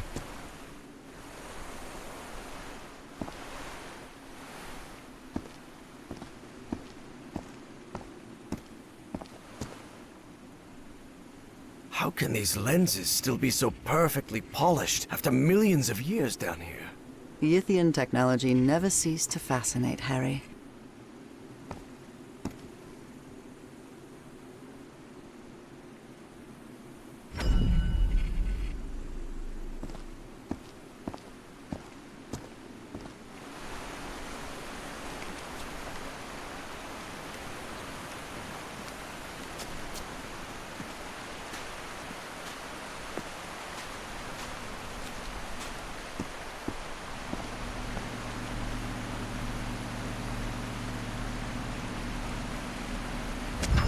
Did you see anything like this in your visions of Nakotas, Evangeline? The Yithian use technology based on mirrors and light, but this is the first time I've seen a system. Nope, it isn't working.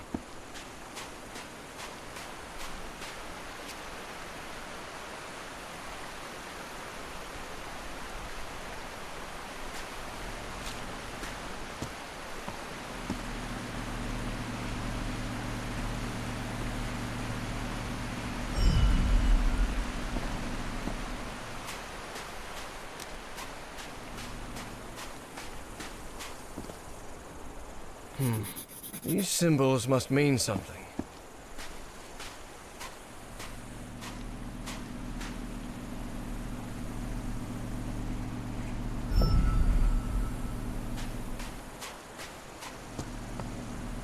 Nope, it isn't working.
These controls seem to contain spheres of black ooze.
Look, Evangeline.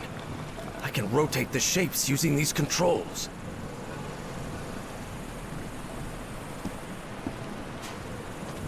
I think I've got it. Sort of.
It wasn't the first time Harry had stepped onto a stone platform lifted by black ooze, and it still unsettled him.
Another one of those moving patterns. Evangeline, watch out. Good lord, this place is crawling with those pollen things. I don't think it saw us. We really must be careful.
are some carved symbols.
Right.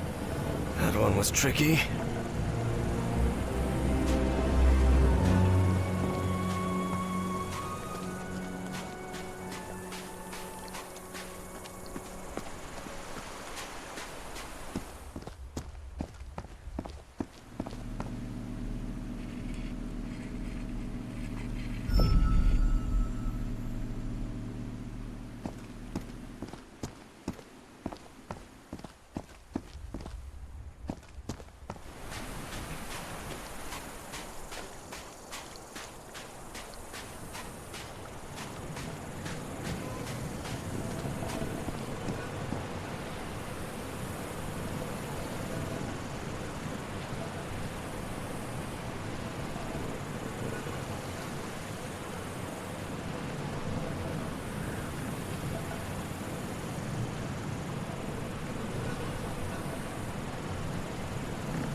Bowen either.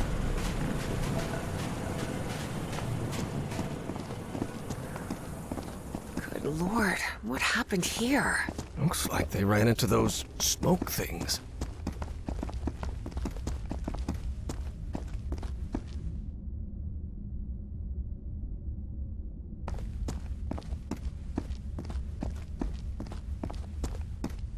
Harry stared at that strange cube that didn't seem to belong to the great race of Yith. What was that?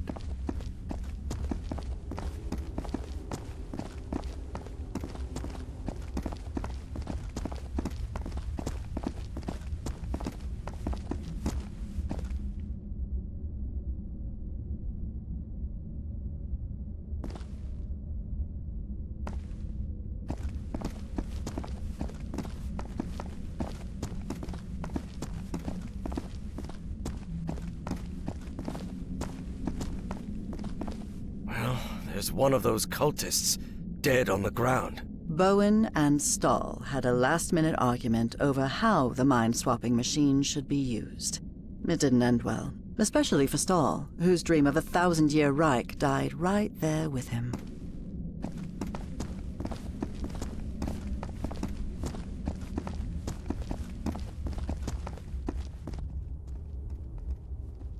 Look at this architecture. Does it look familiar to you? Professor, this looks like the archives. The great library from my memories, but back then it was full of life. This place is in ruins. Makes sense, Evangeline. Millions of years have passed since you were here.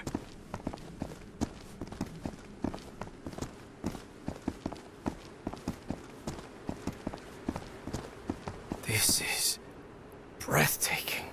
If this is the place where I was millions of years ago, the mind-swapping device must be at the top of that basalt tower. What is this thing? Looks like a ray of light. Whoa, whoa! The polyps are gathering over there. What's going on? What are they trying to do? I don't know what drives those creatures. I don't understand what they do, or why they do it.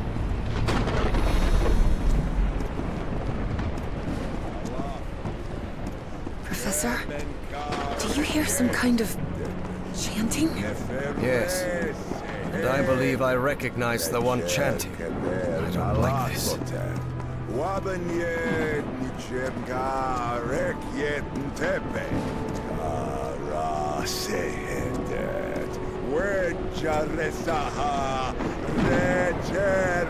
Bowen, stop right there! Everhart, what are you doing here? How did I you... took the number 3 bus to Nakotas. Now get out of there, you idiot! Don't even think about it, Professor. Not when I'm this close. The Bowens have spent generations searching for the knowledge we were promised. Oh, yes. Nalathotep, herald of the almighty Azathoth. Cultist ranting always sounds ridiculous, especially when they spout their nonsense out loud. Enough of this. I'll drag you out of there by your heels if I have to. Do not come any closer. I'm warning you. Of course, things change when cultists are armed. Listen to me, Bowen. I know the great race of Yith. They've spoken to me, and you know it. Look around you. Those black polyps wiped out your entire cult. And you're next. You have nothing to gain, do you hear me? I've convinced him, Evie thought. I actually convinced that stubborn old fool. I can't believe it. You think you're gonna stop me with your empty talk, girl? I don't have time for your foolishness. The Black Pharaoh awaits. Ugh, figures, Evie thought. And when Bowen powered up the mind-swapping device, she realized she'd have to do something, and fast. Professor, if he activates the mind-swapping device, we're finished! Harry was out of time. He had to make a decision.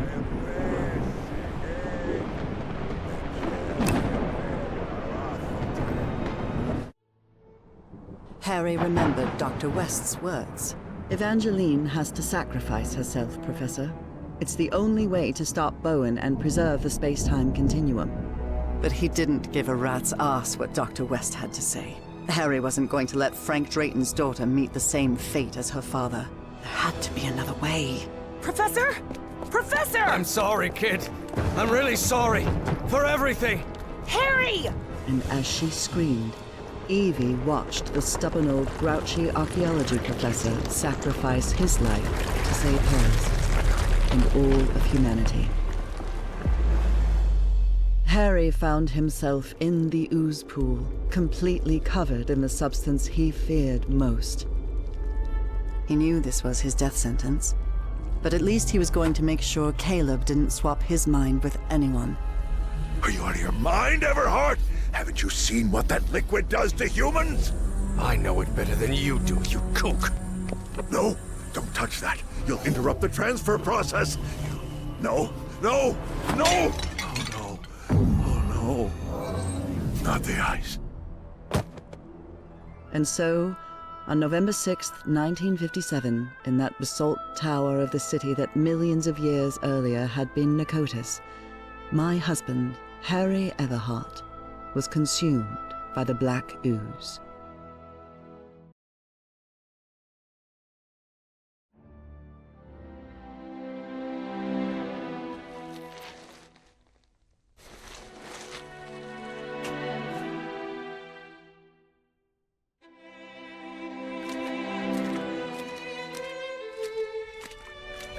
Upon waking in that infinite ocean of blackness, Harry thought that he had died. Well, I hope it was worth something at least, he thought. He was waiting to see the light at the end of the tunnel when a voice surprised him. One he recognized instantly. My voice. Harry? Nora? I'm so glad to see you, my dear old pal. Nora? Nora! Am I dreaming? No, you're not dreaming. Then I'm dead, right? No, you're not dead either. I don't understand, Nora. Everything is so confusing. Easy, Harry. We've got plenty of time. Ask whatever you need to ask.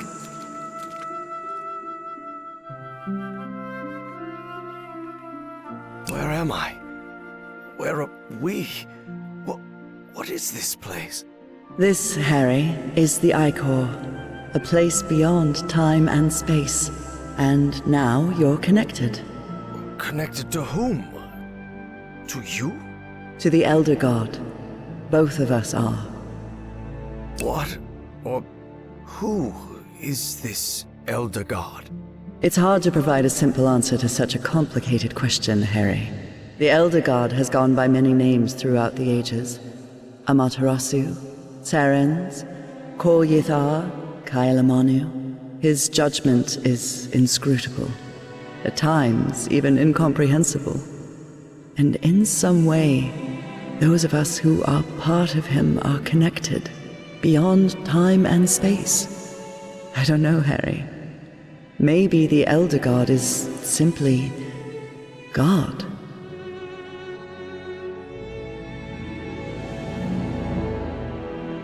What does the Elder God want? To offer you its gratitude. It's what I've been trying to tell you ever since you and I parted ways. The shadows. That was you? Exactly. But it isn't easy to communicate with someone outside the Icor. And I'll admit, an oily shadow probably wasn't the sight you were hoping for. And why is the Elder God grateful to me? First, because you reunited him with his lost daughter, Hacha Fulgoffen. But besides that, you've helped with something far more important. What? The Yithians sustained their energy by channeling the Black Icor. The Icor is the essence of the Elder God. That process caused him immense pain and suffering, but you've put an end to it. You've given the Great Race another way to transfer their consciousness. And now they live beyond time and space, connected to the Elder God. But Nora, I haven't done anything beyond stopping that kook Bowen. But you will. And at the same time, you've already done it. Nora, I don't think I follow. Harry, it takes a while to understand what beyond time and space means. But you will, my love. Believe me. Who is, or was, Dr. West? Is it you? No, Harry. I'm just a humble art teacher from Newburyport. Don't worry. Dr. West will be waiting for you when you wake up.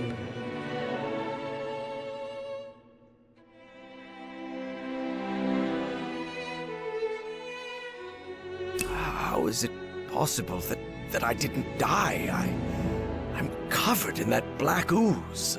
The blood of the Elder God does not harm those who are connected to him. That's why it didn't harm me on the island. That's why you sent me there, remember? To be who I really was? Now he can't, and won't, hurt you either. Because connected to him is someone who loves you and protects you. And that's me, Harry. That means I can't stay here with you, can I? Harry, you're already here with me, my love. We've been together for all eternity.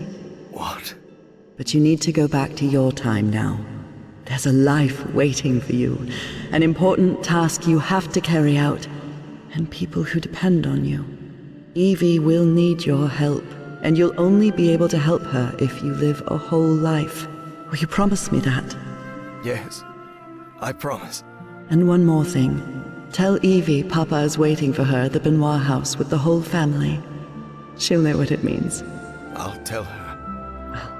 I guess this is goodbye, old pal. For now. I love you so much, Nora. I'm going to miss you terribly. Don't be sad, Harry. It's only a matter of time. A matter of time and space. And remember, I love you too, Harry. Harry, can you hear me? Oh no. You did it, Professor. You saved us all. Don't come any closer, Evangeline. I'm covered in... Do not worry. She is also connected to the Ichor, Professor Everhart. Harry couldn't believe his eyes. That was Caleb Bowen in that ridiculous Egyptian costume. Somehow he had survived the consciousness transfer. Bowen? No. What is he doing here? No, Professor. It's not what it looks like. It's... My race is deeply grateful to you both. Harry understood at once who was now occupying Caleb Bowen's body.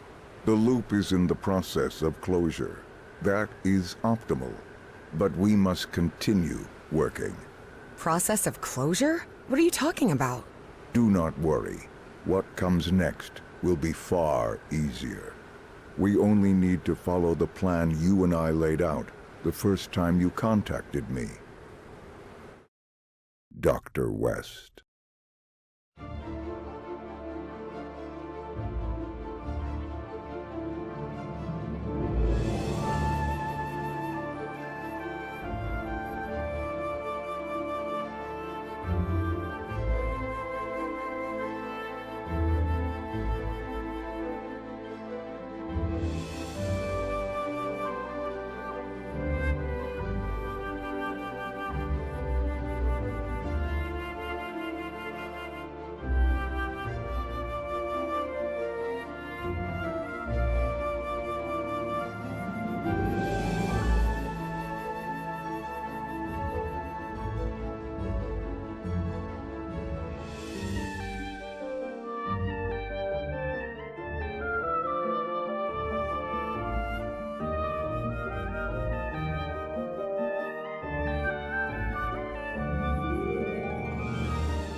never talked about it, but when the moment comes and I make the mind transfer, don't you think it would be easier if... If you explain to my 1957 self who you are and what's going to happen in the future? Yes. What if something goes wrong with the loop because of that change? Wouldn't it break the space-time continuum? Well, I'm not sure. I just wanted to spare you that unnecessary distress, and... I'll handle it, Evie. You know it. It's already happened. Better not to take any risks.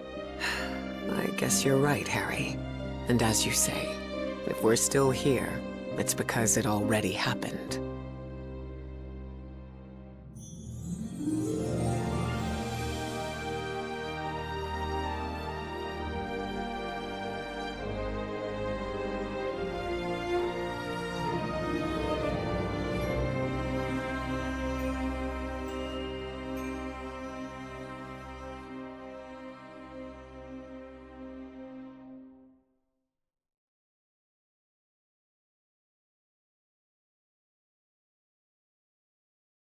Harry Everhart died at 12:30 on May 6, 1983.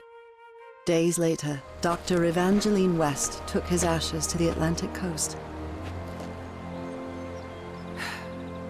Well, Harry, there we are. I just wanted to thank you for everything you did.